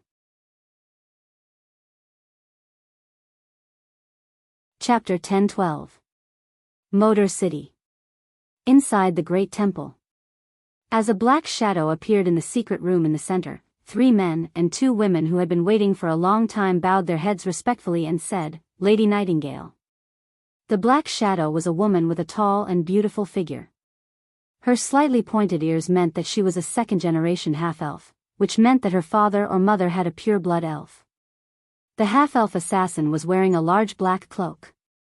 She glanced at the others and said, "My lord has an oracle." The 5 of you will be sent to Sigil City to assist Lady Corinne. All actions will be at Lady Corinne's disposal. Do you understand? 2 of the 3 men and 2 women were half-elves, and the other 3 were humans. They belonged to the Inquisitors, assassins, and shadow dancers who were responsible for dealing with unspeakable matters. They were the most elite group of people under Soren's command. More importantly, these people were given a trace of divine power and divinity. Nightingale was one of the best. She was more talented than other rogues. She was almost a natural assassin, and she had superhuman perception. Therefore, she was more favored by Soren and was given a status and strength far beyond others. To some extent, Nightingale was equivalent to half of Soren's chosen. Understood. The 5 of them knelt on one knee. Nightingale nodded with satisfaction, then said, "Come with me." The group walked through the winding underground corridor and then came to a spacious secret room. There were already many people waiting here. The rogues glanced at them and couldn't help but be slightly stunned because there were many high-grade witches in front of them. Nightingale said at this time, "They will go to Sigil City with you." The teleportation circle had been set up. The personnel for this operation was very professional. There were priests, rogues, wizards, warriors, rangers, monks, and droll. The whole team reached more than 20 people, and all of them were high-grade professions. There were several legendary figures among them. As Soren's divine power became stronger, some of the talented believers who could access core areas such as slaughter and death also improved rapidly. The others present did not speak, and the atmosphere was a bit dignified. As long as one was not an idiot, one would know that this operation was definitely not easy, and it must be very important. At this time, a man in a gorgeous wizard robe came in. Lord Saruman. The others bowed their heads to show their respect, and Nightingale also bowed slightly. Saruman, who was blessed by divinity, improved his strength the fastest. Now he had the strength above legendary and was close to demigod. He glanced at the others, as if there was a trace of divine power, and then he said, "In order to ensure the success of this mission, I will go with you. Let's go. Open the portal." Saruman took the initiative to participate in this operation. Although his strength increased quickly, his experience did not keep up. Saruman did not want to be an academic wizard, so he wanted to use this operation to train his ability. A legendary wizard was not easy to die, so Saruman wanted to use this operation as a trial. The wizard in charge of the preparation began to inject magic and locked the portal to Sigil City. Saruman was the first to step into the teleportation circle, and the others followed. After all of them were teleported away, Nightingale turned around and walked out. She still needed to report this operation to her master, Soren. In the tower. Soren's figure appeared behind Gloria and said slowly, "The first batch of people has arrived. The High Priest will send people to support soon. If you need anything else, tell your mother to tell me immediately. I will find a way to send it to her." Soren was determined to get the Mies core. Whether or not Mordor City could rise this time depended on the success of Fallen Witch's operation. Soren was still a little confident in her because to some extent, Fallen Witch was more reliable than Gloria. She was a person who did not care about the means, and a place like Sigil City was very suitable for a woman like her who was ruthless enough. Gloria heard this and looked away from the crystal ball and said softly, "Mother said that this batch of people is enough. Sigil City can't have too serious a conflict, or it may alarm the Lady of Pain. She is trying to negotiate to get the thorium core." The survivors of the Arcane Empire seem to have divided into 2 groups. One group wants to stay in Sigil City and the other wants to return to the material plane. Mother said that she has more than 50% confidence that she can get the thorium core through negotiation. Return to the material plane? This was almost impossible. The material plane had been divided by the gods, and there were also the Northern Witches and the Wizard Alliance. These survivors of the Arcane Empire would not be of much use even if they returned. There were too many enemies to face. Soren nodded and said, "It's best if she can negotiate. I'll wait for her good news." As the evil god in charge of shadows, slaughter and death, Soren did not mind using other means to get all this when necessary. There were already a large number of high-level assassins in his church, which was enough to solve most of the problems among the mortals. South Coast. From the south of the City of Wealth to the north of Port Tylon, more than 120,000 coalition forces had gathered. This operation was led by the great Shadow Lord Soren, and even attracted the attention of many good gods. Because the purpose of this operation was to completely eliminate the undead near the south coast, and there were not many forces in the material plane that could gather so many professionals at once. This operation to encircle the undead was centered on the army of the city of Moder. Among them, the City of Wealth sent 8,000 troops, including a group of priests and a group of monks. Port Tylon sent 5,000 troops, including a group of priests led by an archbishop. The Church of Agriculture sent 1,500 troops, most of which were priests and droll. What surprised Soren was that this operation also received the response of the Lady of Silvermoon and the Goddess of Love. At the same time, a group of paladins under the Lord of Light also joined the battle. However, these paladins did not like to stay with them. Instead, they chose a route alone and prepared to cut into the army of the undead and kill the lich who was responsible for controlling the undead. These paladins brought the legendary weapon, the Star of Day. In order to cooperate with Soren's operation, the Northern Tower also sent a group of witches. At the same time, because of the call of the god Soren, some adventurers also responded to his call.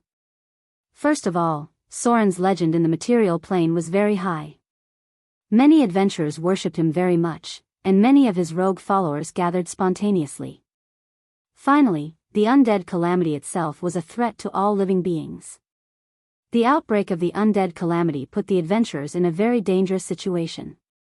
There were also those whose loved ones had died at the hands of the undead. In the end, these people elected a person called Nord as their leader. The number of people gathered was also around 10,000. The army of Raging Sand Island had advanced to the city of Bernard. The army led by the half-elf first mate had encountered the first wave of undead troops. It was a group of ghouls driven by hunger. They had been spreading along the south coast to hunt, attacking any living thing that could be eaten. The ghouls were the vanguard of the undead army. They moved faster than the skeletons, and there were a large number of ghouls. When more evil ghouls began to appear, the army led by the half-elf first mate began to settle down, waiting for the other troops to arrive, as well as the allied forces from the Principality of Rossard. In order to deal with these undead and to restore her reputation, Mrs. Duke of Red Dragon even personally negotiated with the rebels in the Principality of Rossard. In the end, both sides reached an agreement to target the undead first. After all, no one wanted the whole kingdom to become a paradise for the undead. No matter who won, they could only get a ruin. The Duchy of Rossad's rebel army only had around 30,000 soldiers. The Duchess of Red Dragon had put everything on the line and managed to gather around 100,000 soldiers. In a battle of this level, the role of the militia was very small. If they used human wave tactics to fight against the undead army, they would only drag themselves into the quagmire of dealing with the resurrected undead. Mordor City, in the study. A tall half-elf woman entered carefully, then whispered, "My lord. The army on the south coast has begun to move. Lady Adele Isabella has encountered a group of necromancers. They found this on the enemy's body." After that, the beautiful half-elf believer sent a special emblem to Soren. Skull and sickle. This was a very eye-catching and very special emblem. Soren took a look and frowned, murmuring, "Naruto." Sure enough, it was him. The spread of the undead disaster was very fast. It had only been about a month since the outbreak. This was a barren medieval civilization background, and the communication roads were seriously backward. Only the intervention of the evil gods could cause the disaster to break out so quickly. Soren took a look and threw the emblem back to the half-elf in front of him. Then, he pondered for a moment and said, "Give this emblem to the Church of Glory." At the beginning, Naruto was just secretly manipulating the situation. Now that the king of the undead, Klemvox, was seriously injured by him and his whereabouts were unknown, Naruto was now standing on the stage ready to launch the undead disaster. He was the abhorrer of life, enemy of good, messenger of darkness, and reaper of flesh and blood. A god of death with intermediate divine power close to great divine power. And his strength was probably 30% stronger than Soren. Such an enemy was not something that Soren could deal with alone. Since the other party had even sent out his own believers and priests, Soren felt that it was time to help him draw a wave of hatred.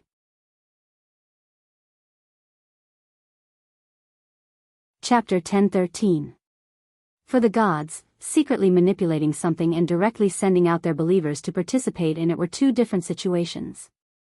The god of death, Nero, had even sent out his own believers. That was equivalent to laying all his cards on the table and challenging the gods. Basically, most gods did not accept the undead as believers, and Naruto's favorite thing was to end lives and resurrect the undead. At least 30% of his believers were high-level undead, 50% were half-undead monsters, and the last 10% or 20% were half-dead living people. Naruto was an absolute supporter of those who did evil for their own pleasure. In Naruto's cold view of the world, everything was the same. For him, all living creatures were a great insult to him, the god of death. On the contrary, all dying creatures were sparkling with green and black sparks of joy, and he liked these sparks. Some people did not pray to Naruto devoutly, hoping to obtain Naruto's power. Most of them were given death as a reward by Naruto.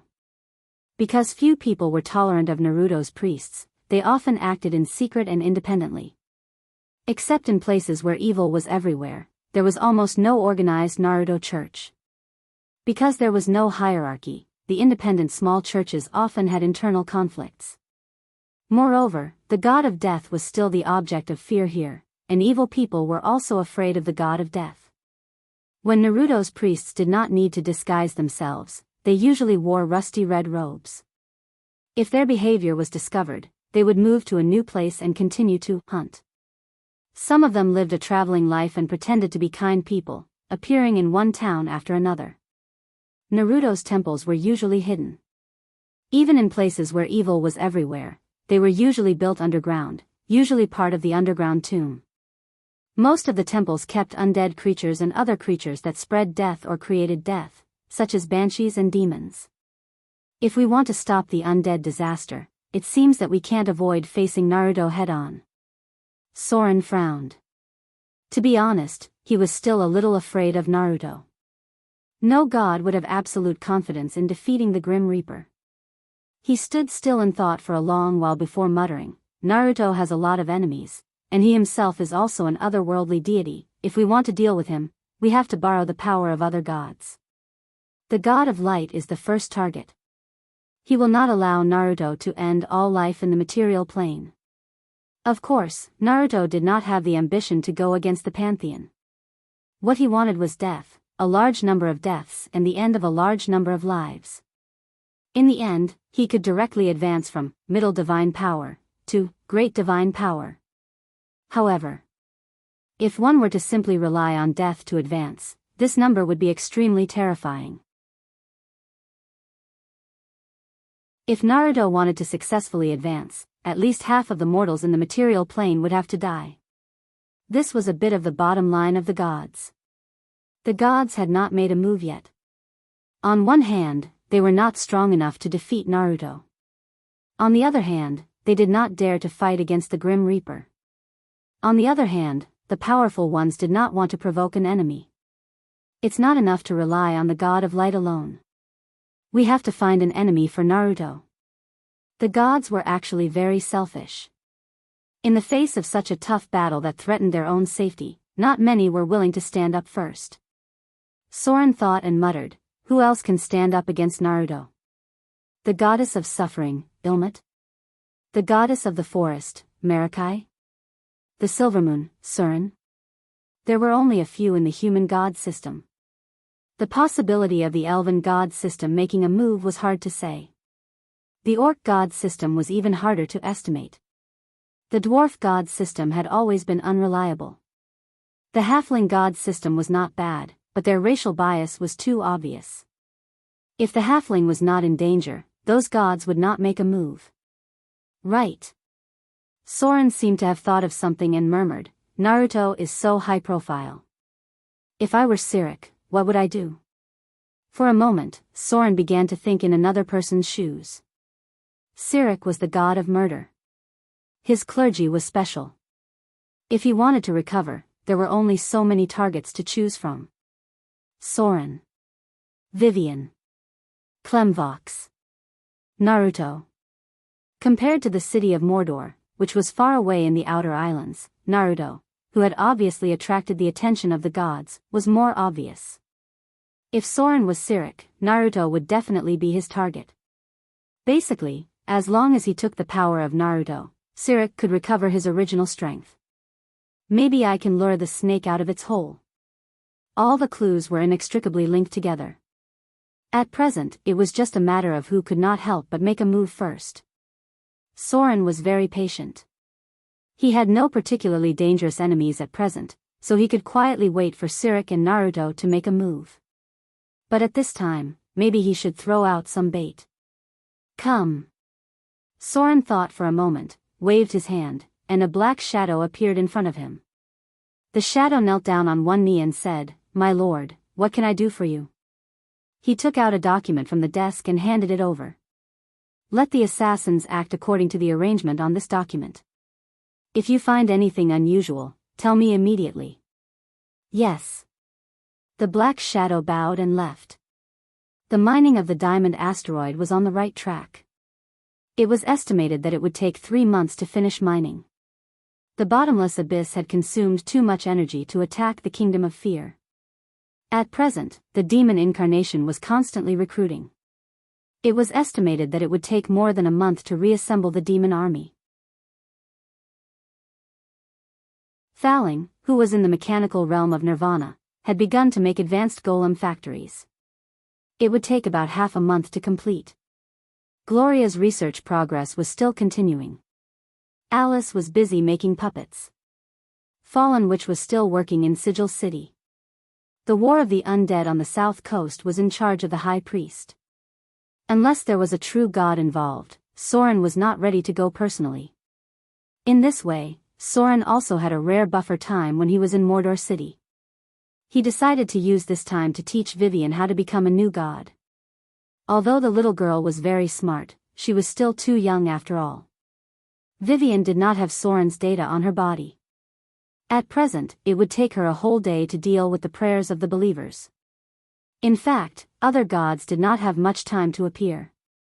The reason was that a lot of energy was consumed in responding to prayers. At present, Vivian's church had about 30,000 people. Because of the integration of everything in the Church of Fear, the number of Vivian's believers was about 200,000. Among them, the proportion of Pan-believers was very high. But even so, the number of prayers that Vivian responded to every day was very large. Pan-believers prayed once every 3 days on average. Devout believers prayed at least once a day. Fanatics prayed at least 3 times a day.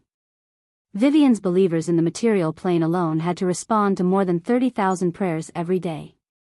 Then, the petitioners in the kingdom of gods would also pray. At present, there were more than 1 million people in the kingdom of fear, which meant that Vivian responded to at least 1 million prayers every day. Although not every prayer had to be fully responded to, devout believers and priests had to respond to divine gifts. Even if they processed 100 divine gifts in a minute, they could only process 6,000 divine gifts in an hour. One could only imagine how much work Vivian had to do. What Soren had to do now was to teach the little girl how to quickly respond to divine gifts, which required some mastery of divinity. At the same time, Soren's own strength should be improved. There were many kinds of divinity powers that gods could master. At present, Soren had the ability to change space, change size, death's hand, change reality, change form, divine shield, regional divine shield, divine shock wave, regional divine shock wave, language proficiency, character proficiency, cross-plane communication, astral teleportation, and plane teleportation. Vivian, on the other hand, had even fewer godhood abilities. This was the biggest gap between them and other gods, so now Soren had to shorten this gap. If I want to improve to the standard of a normal mid-level divine power, the divinity powers that I still lack are Avatar, Destructive Strike, Creation of Magic Items, Creation of High-Level Magic Items, Divine Acceleration, Divine Creation, Divine Spell Specialization, Divine Spell Resistance, Divine Spell Penetration, Automatic Arcane Casting, and Absolute First Strike. In the study, Soren listed out the divinity powers that he needed to master one by one. After thinking for a while, he murmured, Avatar must be mastered first, then Destructive Strike, Divine Acceleration, is equivalent to Time Stop, and finally, Absolute First Strike, needs to be mastered. Avatar was a very powerful combat ability. Destructive Strike was equivalent to a crushing attack, and Divine Acceleration could replace Time Stop. These were all abilities that Soren needed. But Soren thought for a while and said, Automatic Arcane Casting is equivalent to a legendary or above accidental spell. It's also a very important ability. He thought for a while. Then, Soren listed out the divinity powers that he needed to help Vivian master: Divine Spell Specialization, Divine Spell Penetration, Automatic Arcane Casting, Arcane Proficiency, Divine Shield, and Change Reality. Seems like Vivian still has a lot to master.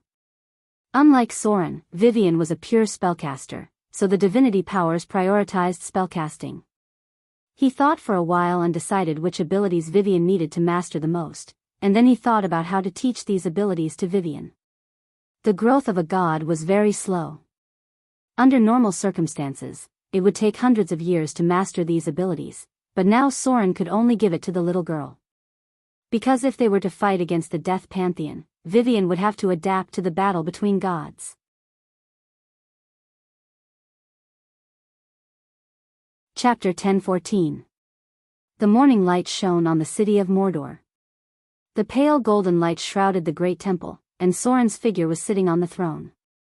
The power of faith was constantly flowing into his body. With the rise of a dazzling golden light, Soren's figure suddenly shook, and then he suddenly stood up with a happy smile on his face. I finally succeeded.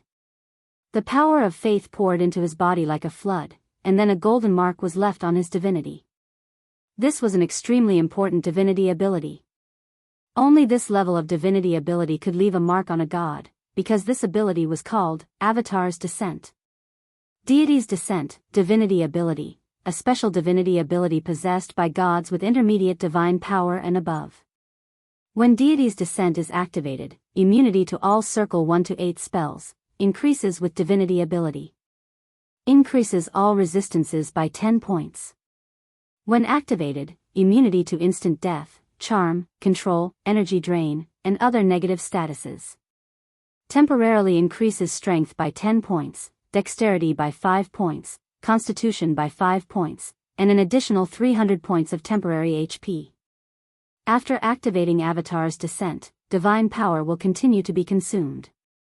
Avatar's Descent. This was one of the signature abilities of a god. If it was a god with great divine power, after activating Avatar's Descent, they would be directly immune to all spells from level 1 to level 9, which meant that only legendary spells could work. This divinity ability was not only very effective against other gods, but it also formed a complete crushing effect against mortals. That was to say, the effect of human wave tactics would be sharply reduced. Spellcasters below legendary level could basically ignore them. This was also the reason why many gods had fallen in the Avatar's crisis, but very few mortals could kill a god with intermediate divine power. Avatar's Descent was a very difficult divinity ability to master. Unless it was a combat-type god, some gods might not be able to use it even when they reached the level of great divine power. The golden light began to shrink into Soren's body. When he stood up, the whole temple had returned to normal. He calmly listened to the prayers of the believers and slowly said, "Now I have a little more confidence in fighting against the god of death." South Coast. The operation of cleaning up the undead in Mordor City continued, but as the intensity of the battle gradually escalated, some terrible creatures also appeared. The ghouls and ghosts had now become cannon fodder. The ones that were really difficult to deal with were the necromancers and skeleton lords. The traces of liches had also begun to appear frequently. Although the army of Mordor City was advancing step by step, the casualties were increasing. At the same time, the Duchy of Rosad's army also suffered heavy losses. Faced with such a huge sea of undead, there were only two ways to defeat them. One was to kill the high-level undead, and the other was to destroy all of them. The former was very difficult, and many liches had the ability to see through stealth and liked to hide behind the army. However, because of the Lord of Glory's army of paladins, the number of liches that had fallen so far had reached 5. All of them had died under the godly weapons, and even their phylacteries had been shattered. It seemed like the god of light was truly enraged this time. He injected his divine power into the morning star. When he killed the lich, he directly connected it to the phylactery and destroyed it. This was a method that only the gods could use. At the same time, Naruto's believers were increasing. The actions of the undead kings were often coordinated by Naruto's believers. Many of his priests were constantly resurrecting the undead, ending their lives and bringing death to the material plane. The smell of death in the material plane was getting stronger and stronger. Although Soren did not know where Naruto was, he knew that Naruto was most likely preparing for his promotion.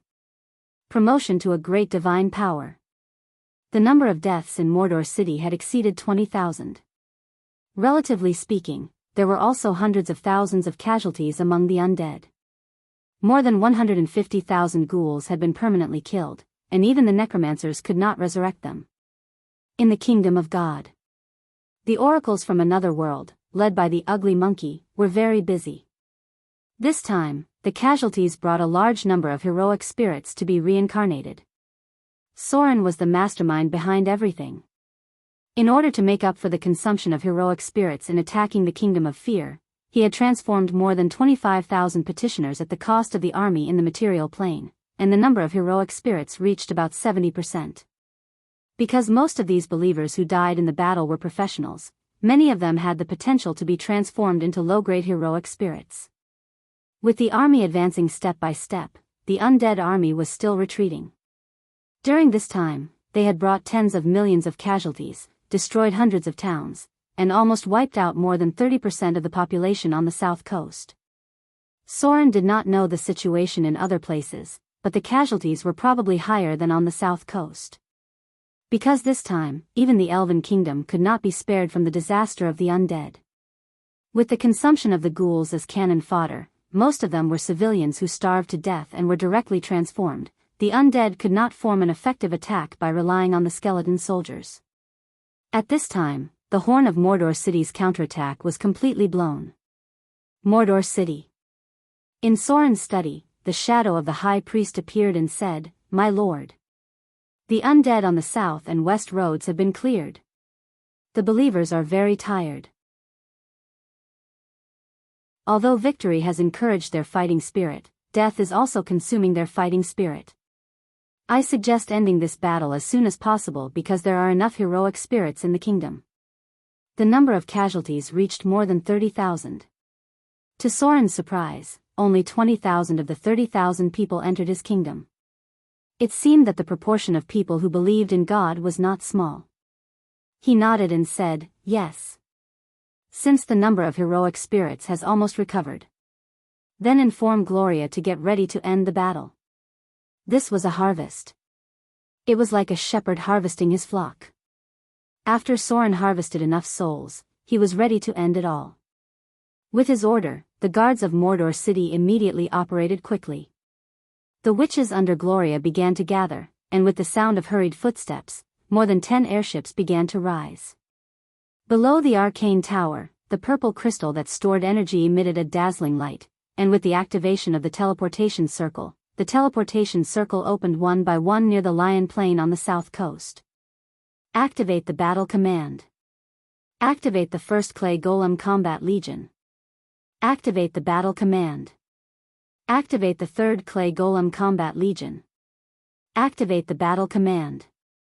Activate the seventh Clay Golem Combat Legion. Dong dong dong. Heavy footsteps sounded below the arcane tower, and the activated golem puppets walked out of the underground storage room silently and walked toward the teleportation circle under the control of Thaling.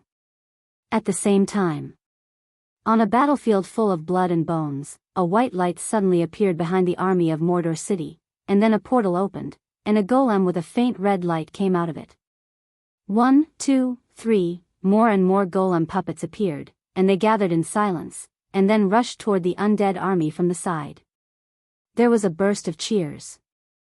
In the cheers of the army of Mordor City, more than 1,500 golem puppets arrived. They advanced quickly with the cooperation of the witches and directly cut into the undead army of more than 100,000. The lowest challenge level of these golem puppets was above level 5, and they could completely crush the low-level undead. Especially the steel golems among them, the low-level skeleton soldiers could not even break their defense, and the ghouls could only leave shallow scratches. The golem army easily crushed these undead, opening a passage for the witches in the rear, and the necromancers hiding behind also appeared in front of everyone. Lion Plain. The appearance of the golem army completely changed the battle situation, and as the coalition army approached, a high-grade undead hidden in the rear finally could not help it. The smell of death filled the air. As the darkness spread, a necromancer holding a huge scythe appeared on the battlefield. A believer of Naruto.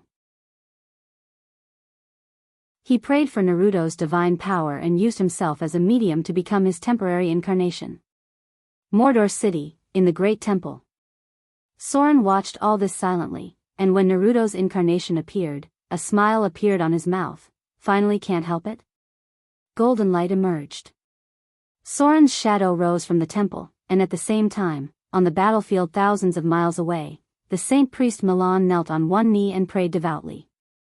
A golden beam of light fell from the sky, and at the next moment, a faint golden light appeared in Milan's eyes. Summon the oracle from another world.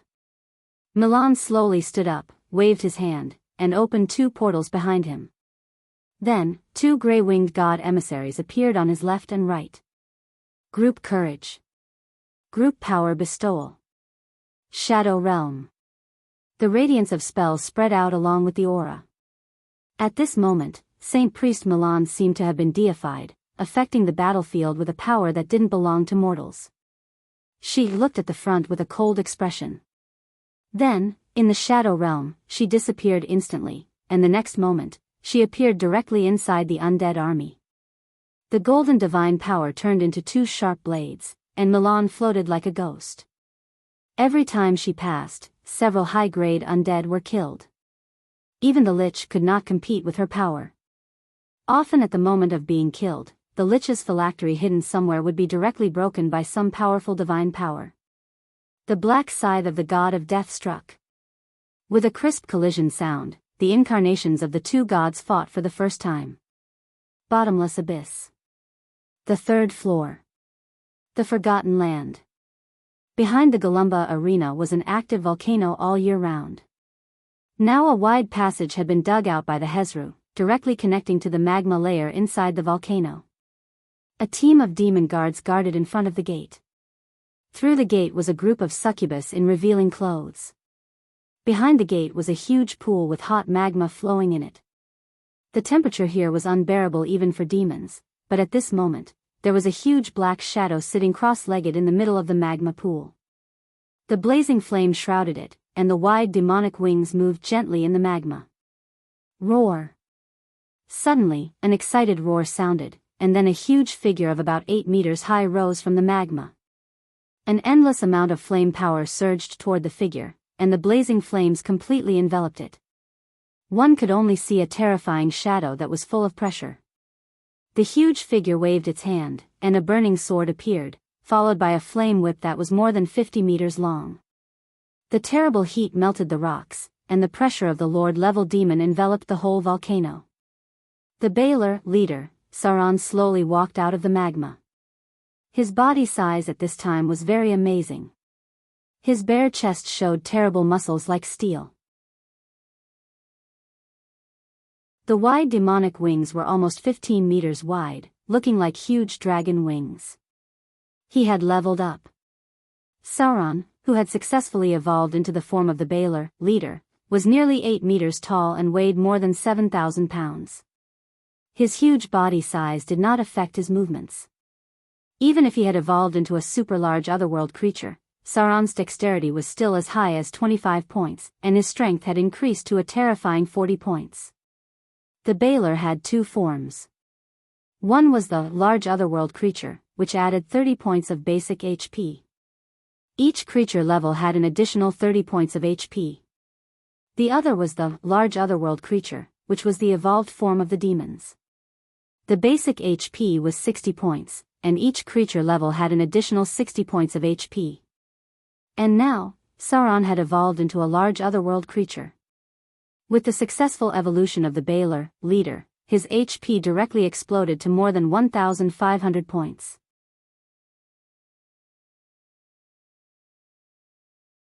Chapter 10-15. After the battle in the Divine Kingdom of Fear, Demon Lord Sauron finally ushered in the most important evolution. There were two forms of demon evolution. One was to change the nature of the demon, such as evolving from a berserk demon to a berserk demon. The other was to continue to advance in the original form. There were two ways to advance. One was to take on other professions, and the other was to change the basic form. This kind of advancement was very huge for the Baelors, including the Baelors. The profession advancement of the Baelors was mainly beheader, executioner, and so on. The form advancement was from large otherworld being to super large otherworld being. The latter's improvement was even greater. Because after the Baelors were promoted to super large otherworld being, it was equivalent to adding the leader template. The super large otherworld being Baelors had twice the life base of ordinary Baelors. Once the evolution was completed, the Baelors could completely crush the giant dragons in terms of vitality. Let's take the red dragon, the most powerful of the chromatic dragons, as an example. A baby dragon's basic HP was 8 points, a baby dragon's basic HP was 12 points, a juvenile dragon's basic HP was 15 points, a young dragon's basic HP was 20 points, an adult dragon's basic HP was 24 points, an adult dragon's basic HP was 27 points, and an old dragon's basic HP was 30 points. In other words, the basic life of the Baelors was equivalent to an old red dragon. The basic life of an old red dragon was 33 points, the basic life of an ancient dragon was 36 points, the basic life of an ancient dragon was 39 points, and the basic life of an ancient dragon was 41 points. The ancient red dragon was only 41 points. According to the strength of the bloodline, the ancient red dragon was at least 41 points. The highest was uncertain, but there should be a lot of 50 or 60 points. At present, after evolving into super large otherworld being, Demon Lord Sauron's basic life was 60 points, which directly surpassed most of the ordinary ancient red dragons. Now, Demon Lord Sauron's attributes had changed. Name, Sauron. Race, Demon.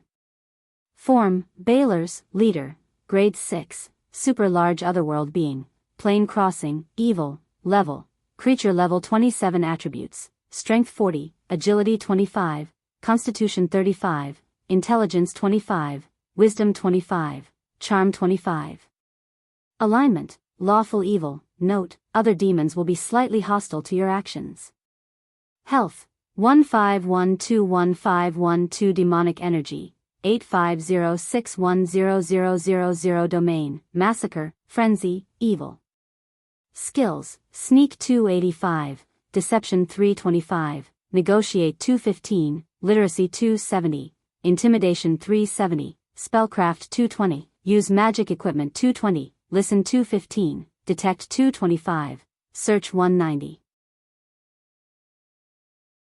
Abilities, Aura of Fear, Flame Body, Flame Whip, Burning Explosion, Bind, Demon Claws, +1 Natural Magic Weapon, Demon Skin, Damage Reduction +10, Demon Resistance, all resistances +10, Damage Reduction 15, Boss, Night Vision 60 feet, Resistance to Electricity, Fire, Poison, Acid, and Cold Resistance 10 points, Magic Resistance 30 points, Telepathy 300 feet, Truth, Constant. Abilities, Advanced Dual Wielding, Advanced Attack, Multi-Attack, Weapon Mastery, Beheading Sword, Exotic Weapon Mastery, Long Whip, Super Fierce Attack, Super Whirlwind, Super Cleave. Spell-like abilities, soul manipulation, telekinesis, blasphemy, dominate monster, advanced dispel magic, order, intimidate, evil aura, advanced teleportation, dominate demon, summon demon, telepathy, summon demon army, firestorm, once a day, implosion, once a day. Hot magma slid down from the demon lord Sauron's body. Accompanied by a strong pressure, he slowly walked out of the palace. The succubus maids on both sides knelt down, looking at him with eyes full of fear and greed. These succubus maids had never seen such a powerful demon before. The strong masculine aura and power made these succubus maids unable to control themselves. They longed for a certain liquid from Sauron and believed that this liquid could give them the power to advance. Although these succubus maids tried their best to show off their voluptuous breasts and slim waists, Sauron didn't even look at them at this moment. He walked directly into the barracks with the demon guards. Advancing into the Baelor, leader, form had increased his power rapidly. Not only could he deal with the abyssal demon dragon entrenched in this level, but he could also deal with the Knoll army. However, before this, Sauron needed more intermediate demons to enrich his army. The blood pool he controlled was not enough to meet the consumption. He needed more souls to hatch the abyssal demon worms and then transform into demons. Master. Groups of demon guards knelt in front of Sauron. The demon goblin leader rushed over as soon as he heard that Sauron had come out. Sauron glanced at his subordinates. The demon hunters acted as his personal guards, and the other demons stayed in the barracks. His realm of order brought a slight change to these demons. At first, they were much more restrained in their territory. Only when they went out would they show the chaos and brutality of demons. Souls. More souls. With the great increase in the strength of the demon incarnation, a crazy idea emerged in his mind. The souls in the bottomless abyss were limited. Although the abyssal blood pool would constantly transform the abyssal demon worms, the main body of the souls was still the river Styx. The huge number of souls was not much after being distributed by many demon lords. That was why the profession, Soul Stealer, was created. Now, the order of the underworld was gradually collapsing. As a powerful evil god, Sauron naturally had the idea of getting his hands on the souls of the underworld. Many undead lords had entered the material plane. Not only the souls of the underworld, but also the places that were connected to the underworld had a large number of souls that could be plundered. As long as these souls were taken back, they could be turned into worms through the abyssal blood pool to replenish Sauron's army. This was a relatively dangerous operation. But if it was successful, not only could it greatly weaken the power of the undead lords, but it could also reduce the pressure on the material plane. The underworld has death's servants. It's not a very good place. Sauron's alarm clock flashed through countless knowledge of the other world. Planes and half-planes were filtered one by one. Finally, a place appeared in his mind, skeletal wilderness. A half-plane between the spiritual world and the underworld. The leader is a powerful skeleton lord. If I can plunder this half-plane, I can get at least 1,000,000 souls. The undead also needed souls to be resurrected. The river Styx grafted the entire interior of the multiverse. Many evil gods, devils, demons, and undead all cut off souls from the tributaries. If Sauron could take down such a half-plane, he could directly create an army of hundreds of thousands of demons. And more importantly, many high-level undead had entered the material plane. This was a very good opportunity. As a demon incarnation, Sauron could bring a large number of demons to the rear of the undead. As long as he succeeded, he could cultivate hundreds of thousands of demons. The divine power of death was dissipating. In front of the divine priest Milan, the undead priest in front of her gradually shattered. The fire of soul in front of her disappeared along with the light of divinity. Sauron won. Naruto seriously underestimated his strength. He thought that an ordinary incarnation could compete with Sauron's divine priest, but reality gave him a heavy blow. Not only did one of Naruto's chosen die, but he also lost 3 divinity points. However, this failure would also remind Naruto of Sauron's strength. Perhaps next time, he would not send an enemy of this level to die. The golden light dissipated. Soren's shadow disappeared from the divine priest Milan's body. The battle around them was about to end. The death of Naruto's priest made the undead gradually lose control. Soren did not need to intervene in the next battle. Those mortals were enough to deal with it. Motor City. Soren's original body stood on the tower and murmured, "It seems that Naruto's strength and mine are only 3 to 7. The gap had been calculated in the battle just now. Soren's divinity and godhood were not as good as Naruto's, but he was basically immune to the special ability of the godhood of death. The other party was an enemy who was promoting to a great divine power. It was impossible for Soren to fight against him alone, but it was not completely without the power to fight back. If he really wanted to fight, Soren had about a 30% chance of winning. However, this chance of winning was still too low. If I want to deal with Naruto, it's best to use the power of other gods. Vivian is a fighting force, Princess Royal is also a fighting force. Gods with low divine power can basically be ignored. It must be a mid-level divine power. Soren thought and murmured, "Where is Klemvox? And the goddess of magic? She hasn't shown up for such a long time. Is she really going to lurk until the end of the Avatar crisis?" Soren, who was meditating, suddenly felt something. Then his figure disappeared, and the next moment, he appeared on the sea dozens of miles away. A dazzling woman wearing a gorgeous robe and jewelry with skulls as decoration appeared in front of Soren. A faint divine light shrouded her. "Nice to meet you." The woman in front of him nodded slightly to Soren and said slowly, "Dear Lord of Shadow. The goddess of magic and death, Verges." Although the two sides met for the first time, Soren recognized the identity of the other party in an instant. The visit of the goddess surprised Soren a little, but he nodded and said, "Hello. The goddess of magic and death, Verges. A god from another world." She was also an outsider, a god from another world. Soren was a little surprised that the other party would find him. He was full of vigilance, but he did not do anything else. Lord of Shadow. The goddess of magic and death seemed to feel Soren's vigilance and said directly, "The world you are in is being ravaged by death, which is not a good thing for any god. Not all gods of death are as extreme as Naruto, who believes that life must end immediately. I came to you to seek an opportunity for cooperation. As a god in charge of magic and death, I can't stay in this world for too long. So I hope to get an opportunity to advance from this world before I leave. And you, as a god in charge of the power of shadow and slaughter, obviously need a temporary ally to break through. Maybe we can try to cooperate. By the way, I seem to have found the trace of the king of the dead, Klemvox. He seems to be in a bad state. Maybe you can try to replace him." The goddess of magic and death, Soren's weakness seemed to be caught by the goddess of magic and death.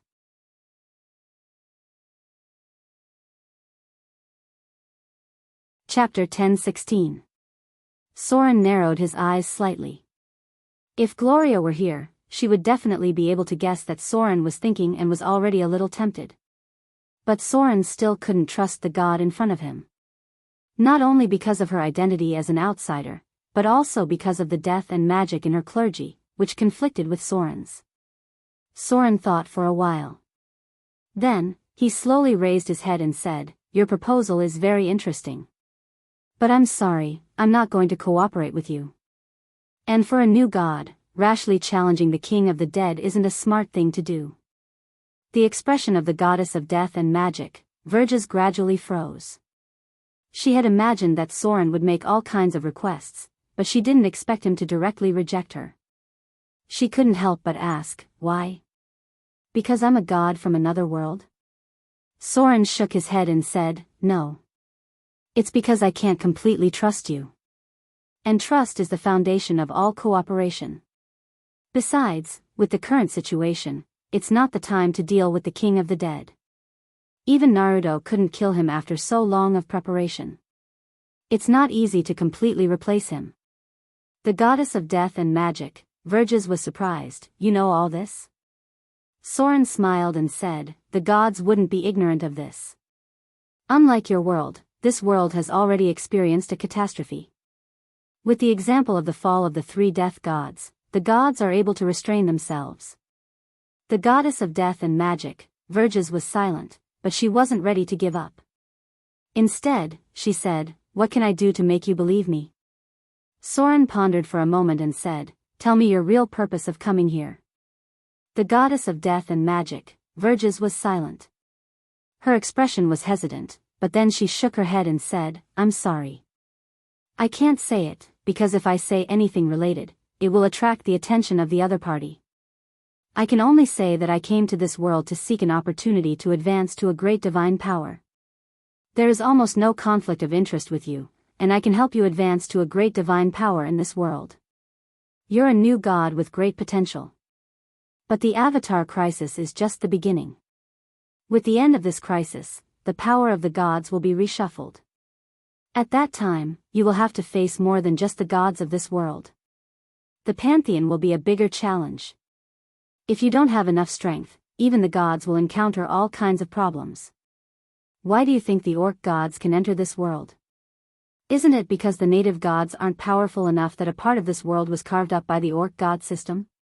Speaking, the goddess of death and magic, Verges, the goddess of death and magic, and then disappeared into the sea. After hearing her words, he couldn't help but be.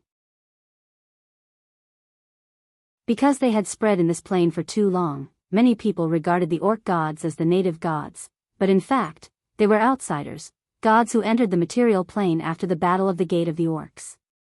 In addition, there were the Mohun gods, the desert gods, and the dinosaur gods. Not all the gods could gain a foothold in the material plane, and some had gradually disappeared in history.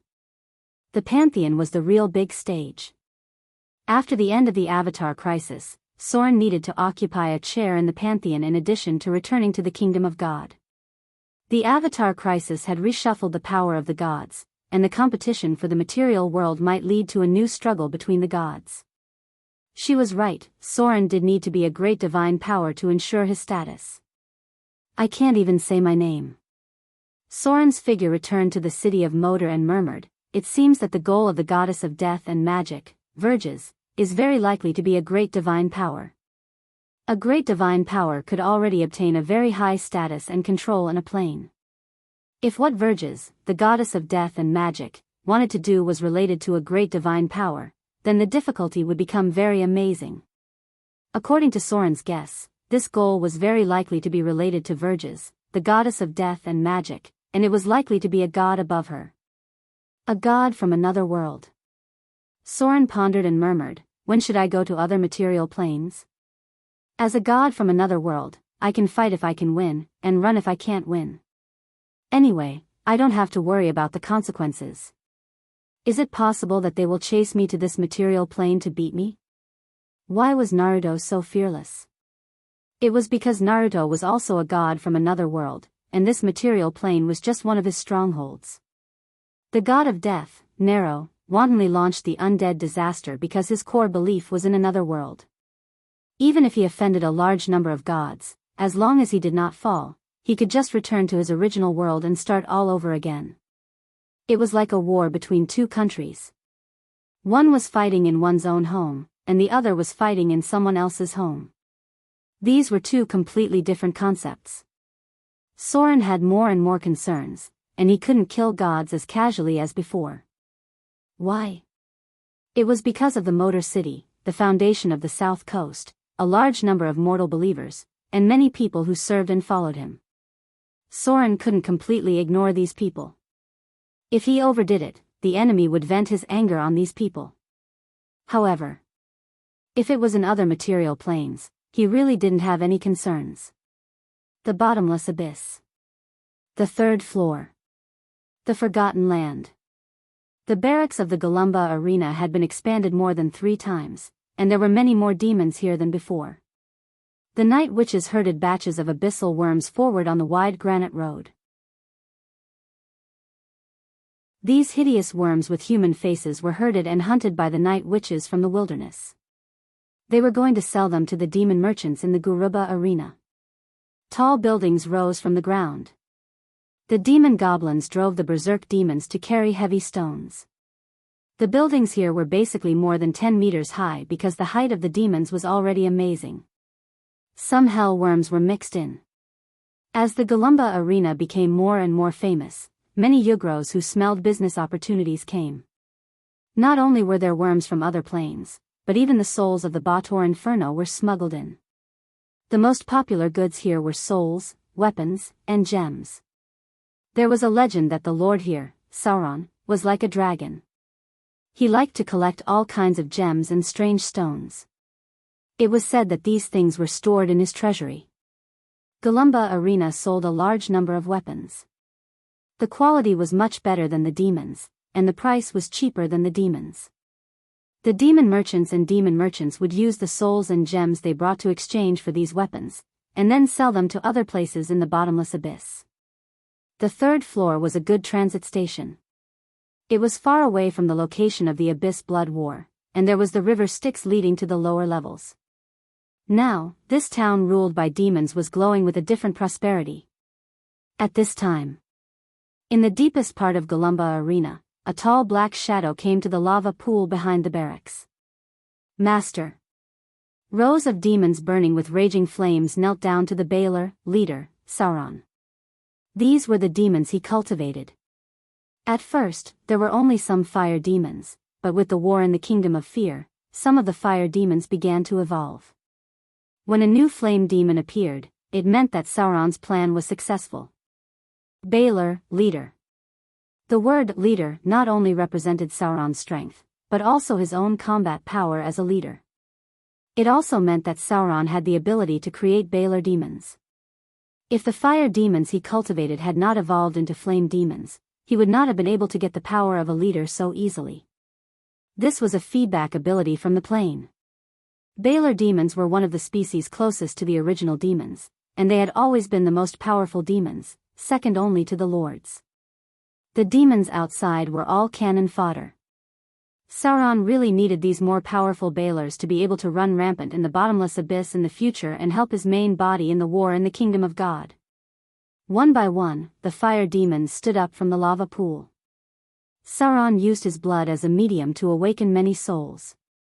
Nearly half of the souls eventually died and were twisted, and the other half with potential were transformed into fire demons. At present, Sauron had a total of 127 fire demons. The war in the divine Kingdom of Fear had cultivated 5 flame imps and some flame imps elites. Now that Sauron had become the leader of the Baelor flame imps, what he had to do was to continue to expand the scale of the flame imps and train more flame imps. General of the Burning Legion, Archimonde, salutes you. My master. With the fluctuation of the lava, a flame demon about 5 meters tall walked out. He knelt down on one knee towards Sauron and said, "More of my kind are being transformed. Those dissipated souls have become nourishment.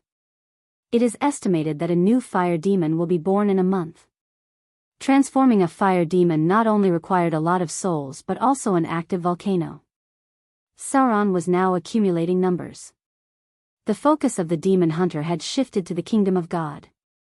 In order to cultivate new combat power, he was ready to directly cultivate a flame demon army. These souls alone were not enough. The growth of a flame demon required a lot of energy, and there was only one place in the entire abyss that could provide this energy. That was the Abyss Blood War. Now the intensity of the Blood War had been reduced a lot. Sauron was now waiting for an opportunity, a suitable opportunity to launch a blood war. As long as he won, he could directly cultivate a group of flame demons. Let the flames purify everything. As the leader of the Baelor demons, Sauron was looking forward to the arrival of his flame demon army.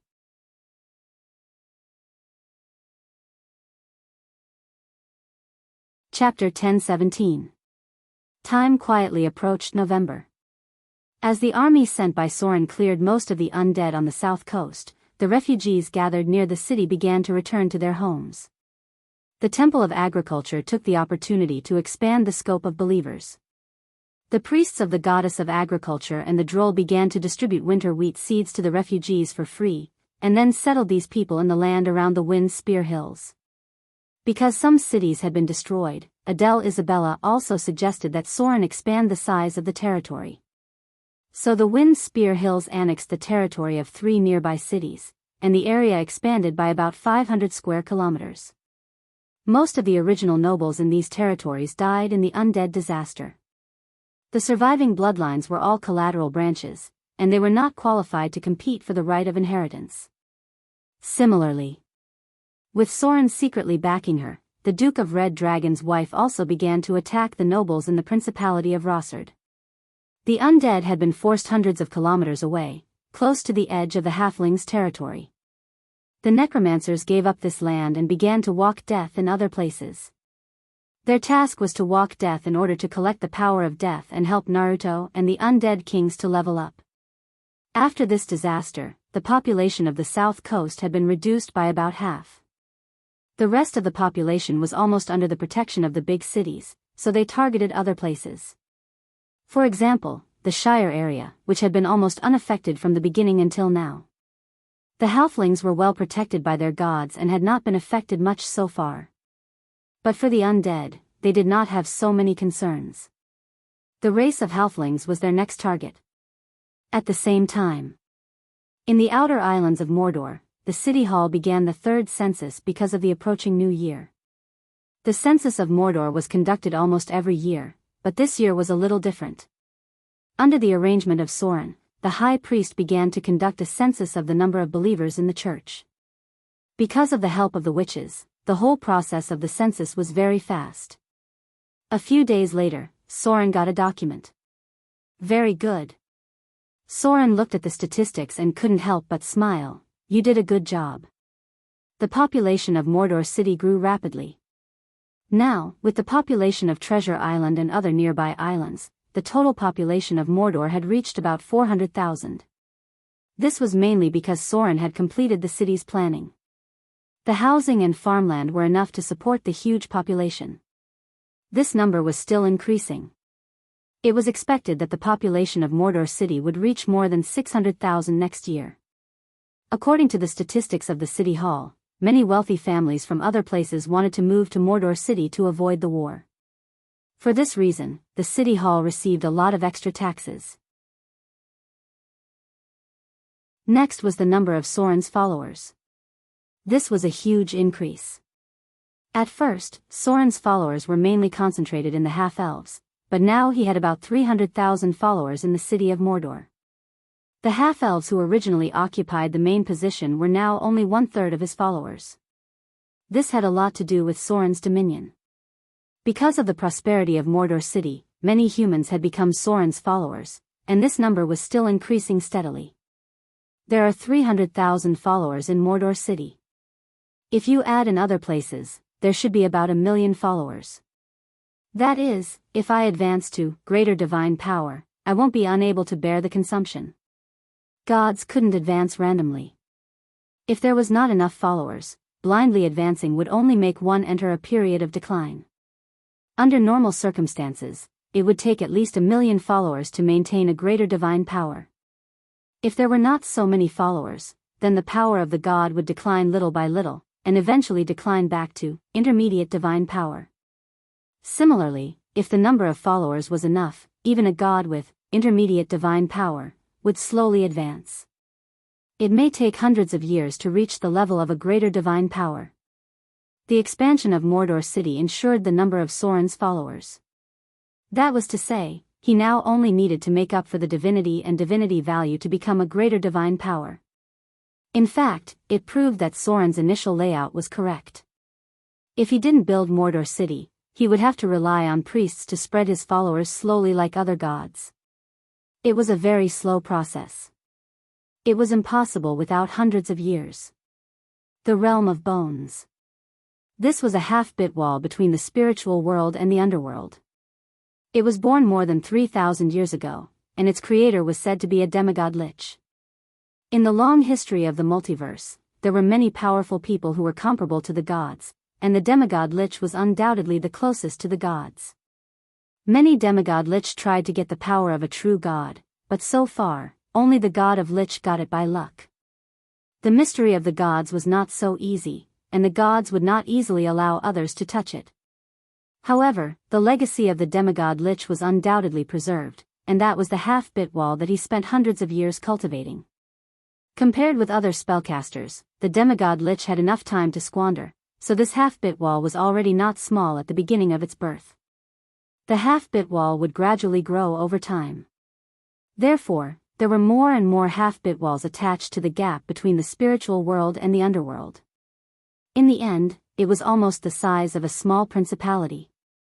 Over the past 3,000 years, the realm of bones had gradually stabilized. Due to the death of the demigod Lich, the demiplane was getting closer and closer to the underworld. In the end, it was attached to the underworld, just like the moon orbiting the earth. Therefore, this half-bit wall also became a place where the undead lived. The underworld was the territory of the death god system, and many powerful undead were unwilling to rely on the underworld, so they could only gather in these half-bit walls. For a long time, this half-bit wall was controlled by a powerful winter ghost. This winter ghost was the creation of the demigod Lich, and it had terrible strength.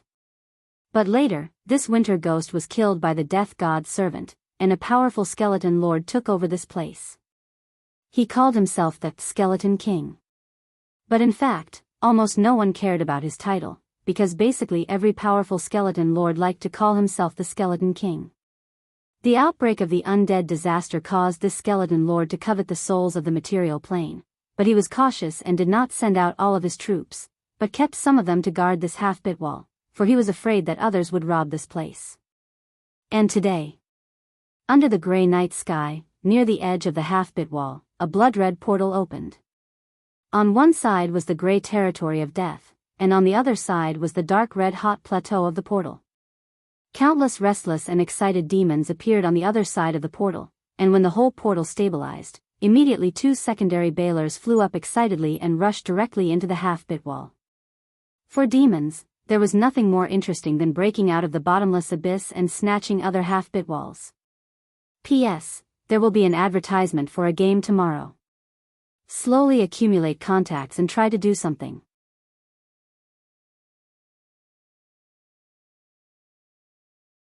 Chapter 10:18. Groups of Hezra walked out of the teleportation gate.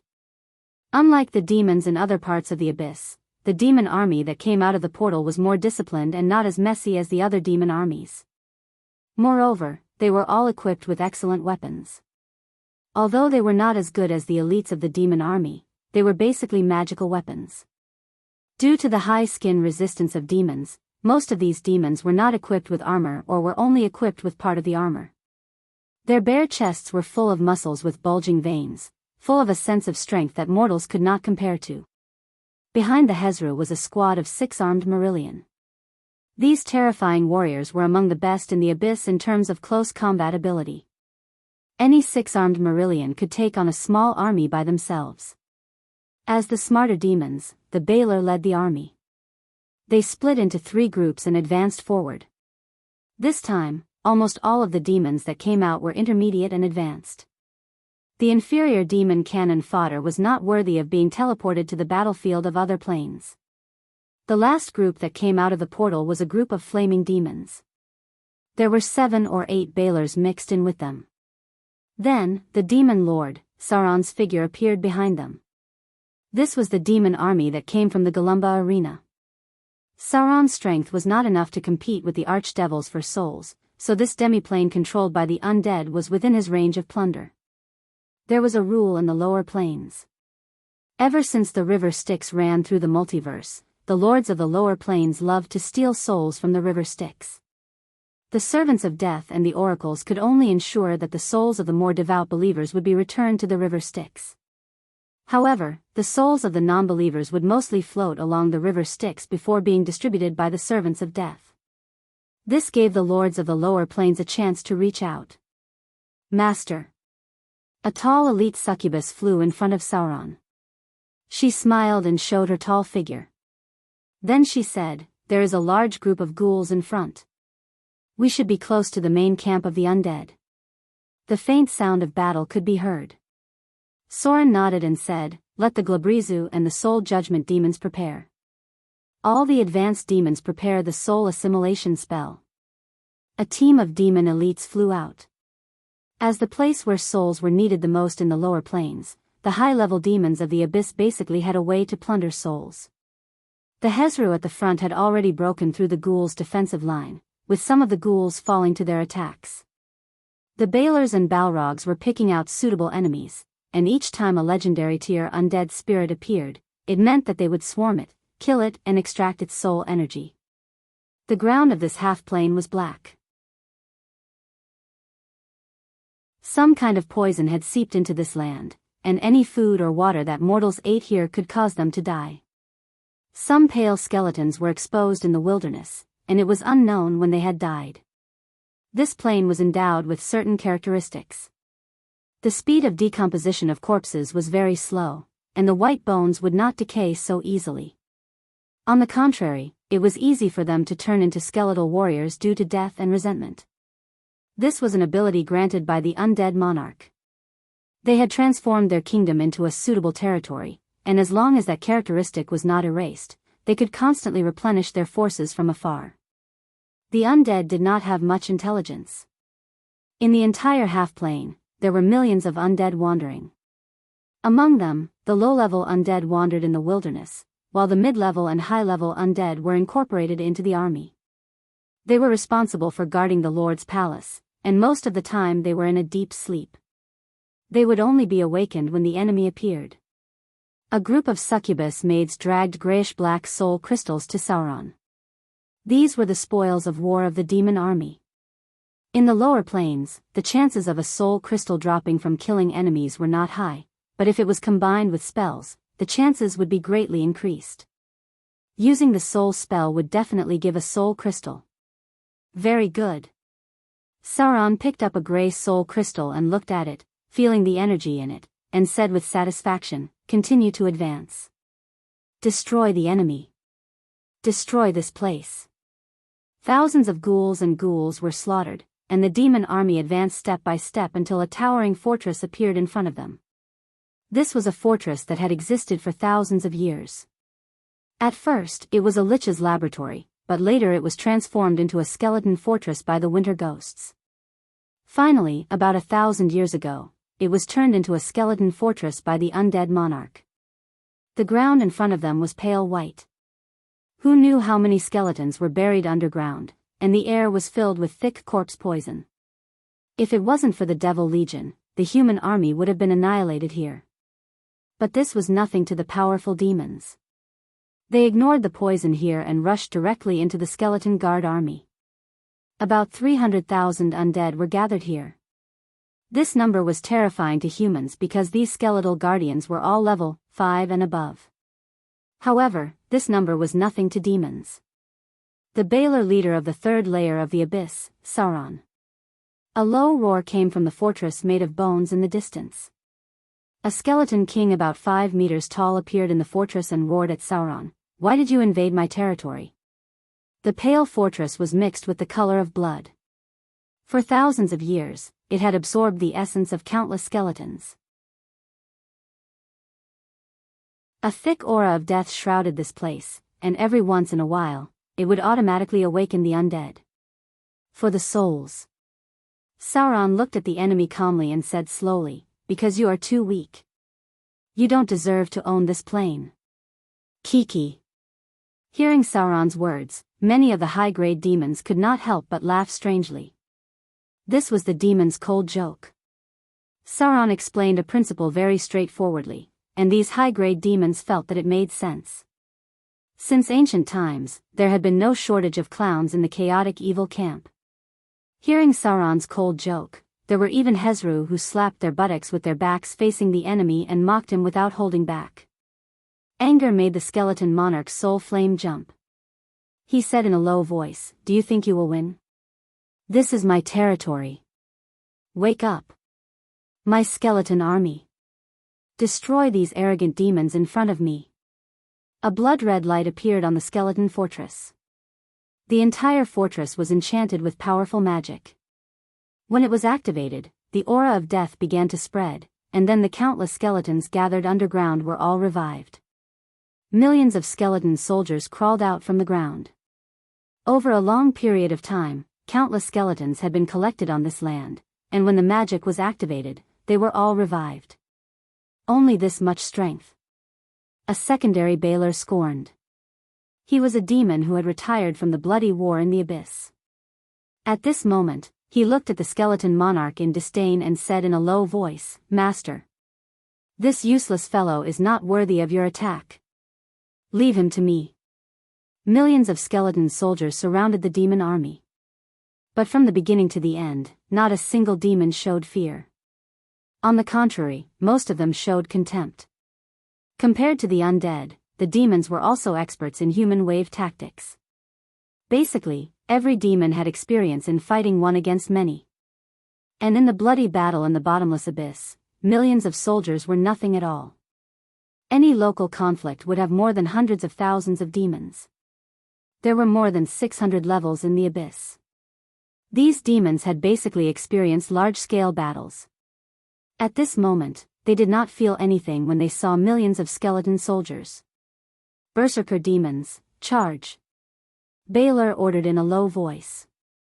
Thousands of berserker demons waved their heavy weapons and rushed over. Although it was still a little chaotic, at least a formation could be seen. These Hezru with over 25 strength and over 2,000 pounds of weight pushed forward, crushing the skeletons in front of them effortlessly. Meanwhile, a group of 6 armed Nagas were like monsters. They wielded multiple weapons at the same time, and any one of their whirlwind slashes could easily take out over a dozen enemies. This small group of 6 armed Nagas took out thousands of undead with just a single charge. Assassin demons lurked in the darkness. They quietly approached and aimed at the necromancers in the rear. As legendary demons, they were born to be top-notch assassins. Flaming demons and Balrogs also gradually joined the battle. They were like the turrets of the demon army. Every attack would bring about a violent explosion. Sauron did not have any room to attack in the entire battle. He sent out more than 30 legendary demons this time, and they completely killed their way into the skeleton fortress. As expected, Sauron thought to himself. Although the abyss has been defeated by the demons because of the chaos, it is still the most powerful force in the lower planes. A group of beautiful succubus maids surrounded Sauron. Since the battle did not need a demon lord like him to fight, the witty succubus naturally seized this opportunity to curry favor with their lord. Succubus maids surrounded Sauron, trying to use their fullness to rub his body to attract Sauron's attention. There were already hundreds of succubus in the Galumba arena. Every succubus wanted to collect the essence of their lord, and there was a leader-level succubus lady boss above. If they did not seize the opportunity, they did not know when they would succeed. The demon army rushed into the skeleton fortress. In order to show off in front of Sauron, 3 Balrogs, an elite 6-armed Naga, an elite soul judgment demon, and an elite assassin demon all tried to kill the skeleton monarch in front of them. Demons were basically unreasonable, so under the siege of 8 legendary demons, the skeleton monarch did not even have a chance to fight with Sauron before it was killed by the assassin demon. Spirit summoning. Sauron stood up at this time, pushed away a large group of succubus that was a little annoying and headache, and personally extracted the soul, then said, "Destroy this place. Collect the scattered souls and take away all the soul crystals." P.S. Many people know that playing Undefeated Legend and getting Durex. Considering the fact that there are single people, I called today to suggest whether the officials can add the Rubik's Cup award.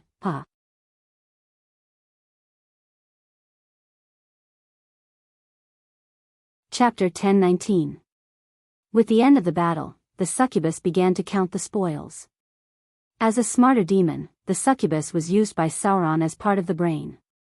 As for the other demons, it was not that he didn't want to use them, but there were very few middle and low-grade demons with brains. As for the high-grade demons, they had other tasks. Most of the high-grade demons were not willing to accept this position. They liked to join the battle as a commander instead of counting the casualties of the cannon fodder. In contrast, the succubus, who liked to use their brains and sit on their own, was much more useful. They didn't like to fight head-on, but they liked to have some power. Soon, The statistics of the spoils and casualties came out. After Sauron captured this half-plane, he had obtained about 50,000 soul crystals and several warehouses of other rare resources. There were not many gold and gems because the undead didn't need them. However, the number of necromancy casting materials was huge. Sauron took half of these spoils, which was about 25,000 soul crystals. The rest of the soul crystals were to be rewarded to the demon soldiers. Otherwise, they would definitely not buy it next time. There were also unspoken rules in the abyss. In a plundering war launched by a demon lord, the demon lord's spoils could not exceed 70%. More than this number, the high-grade demons below would be dissatisfied. Of course, compared to other places, the demons were still relatively evil. Sauron took half of the soul crystals and spoils, and the other half was mainly given to the high-grade demons as rewards. However, after going through the Galumba arena, these things would eventually be returned to him. Master. A mature and beautiful succubus came to Sauron's side and threw a flirtatious glance. Then she said, this time, about 5,000 demons died. Most of them were berserk demons and Hezru demons. The first batch of spoils has been sent back by Sir Engid. These little bitches only knew how to seduce him all day long. Sauron ignored the flirtatious glance and nodded. Very good. Let the secondary Baelor Caters continue to clean this half-plane and collect souls and spoils. I'll leave him a demon army of 10,000. In any large-scale battle, it would be strange if the demon casualties were less than 20%. The demons that died were basically brainless and liked to charge forward alone. For example, berserk demons and Hezru demons.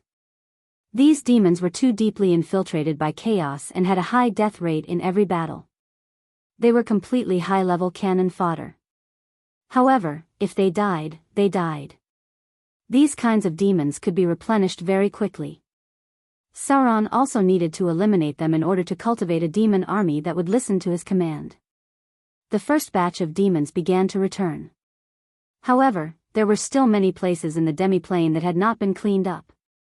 Sauron left behind a secondary Baelor while he led the army back. This was a perfect plundering battle. To the demons, any plunder would be a perfect plunder as long as the casualties did not exceed 50% and they won. They would be happy and look forward to the next plunder and destruction. Bottomless Abyss, Third Layer, Forgotten Land. Just after returning to the Galumba arena, Sauron came to the abyssal blood pool. In the demi-plane of the undead, in addition to the soul crystals, there were also many souls imprisoned. These souls were thrown into the blood pool by Sauron. Soon, the blood pool began to bubble. Then, new abyssal worms crawled out of the blood pool one after another. The mother of worms gradually approached. After Sauron occupied this place, the mother of worms, which was close to the strength of a demigod, had surrendered. It guarded against other demons from approaching and protected these abyssal worms until they became dretches. The souls of mortals could only be transformed into abyssal worms, and most of the soul crystals came from the dead professions. Sauron selected a batch of less powerful soul crystals and threw them into the blood pool. Then, some stronger abyssal worms crawled out. These abyssal worms would grow quickly and quickly evolve into demons. In the end, they would most likely transform into berserk demons and Vroks. 3 days later, collect all the demons here. After doing all this, Sauron said to the demon guard next to him, no one else is allowed to come close. The transformed abyssal worms will be transported every 3 days. The blood pool was the core of the source of soldiers. The strength of any abyssal lord was measured by the number of blood pools they controlled. A blood pool would give birth to new demons every day. If one did not rely on the blood pool and only collected slaves from the wilderness, it was essentially the same as those night witches who herded abyssal worms and sold them. A demon lord who only needed to buy abyssal worms from night witches and ghosts would be looked down upon. Galumba Arena, inside the fortress. Another batch of higher quality soul crystals appeared in Sauron's palm. These were the core of the undead steel, the souls from Styx and the servants of death. A small blood pool appeared in front of him. But unlike other blood pools, This one was directly connected to the magma pool next to it. Plop. Sauron threw a gray-black soul crystal into the blood pool, then bit his fingertip and injected a drop of blood into it. With the boiling bubbles, the figure of an abyssal worm quickly emerged, and then it changed into the appearance of a dretch. However, the form was not stable, and it quickly continued to advance. Demon lords could use their power to directly promote low-grade demons. Just like Sauron's slaughter EXP, demons needed soul energy to advance quickly. The form of the newborn demon gradually stabilized. If Sauron stopped, a middle-grade demon would be born. But what Sauron needed was not a middle-grade demon. He waved his hand and put the middle-grade demon that was about to take shape into the magma pool. Soon, there was a painful scream. Create fire demon. Sauron's blood was awakening the potential genes of the middle-grade demon in front of him. Through the magma pool, if successful, a fire demon would be born in the flames. However, it seemed that this time it failed because the demon in front of him quickly turned into charcoal. Another one failed. Sauron did not look frustrated, but put another soul crystal into it. The transformation rate of a fire demon was much lower than that of other demons. Under normal circumstances, only 1 out of 3 promoted middle-grade demons could transform into a fire demon.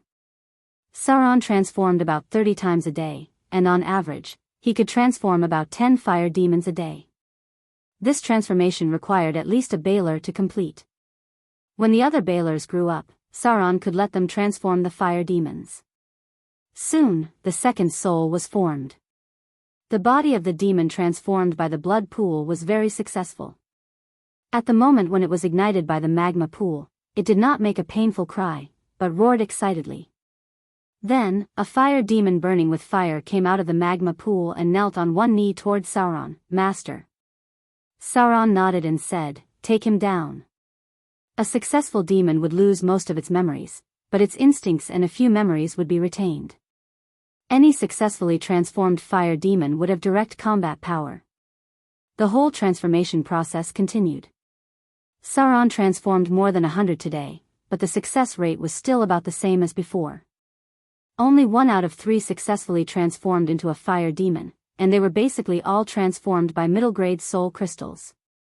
The proportion of these fire demons that could be promoted was about 1/10. After many battles, less than 1/10 of the fire demons could be promoted to become fire demons. Sauron needed a bloody battle. Only a complete victory in a bloody battle could quickly produce a batch of flame demons. Night fell. Sauron returned to his palace, and groups of succubus maids were already waiting inside, looking at him expectantly, hoping to be favored. However, Sauron was not interested at all today. He still had a very important thing to do, which was to send a portion of the high-grade soul crystals back to the material plane. Mordor City needed these soul crystals to make diamond golems. Mordor City. Sauron was busy preparing for the production of the diamond golem factory, and today, bad news was sent to him. The Falcon Kingdom was destroyed.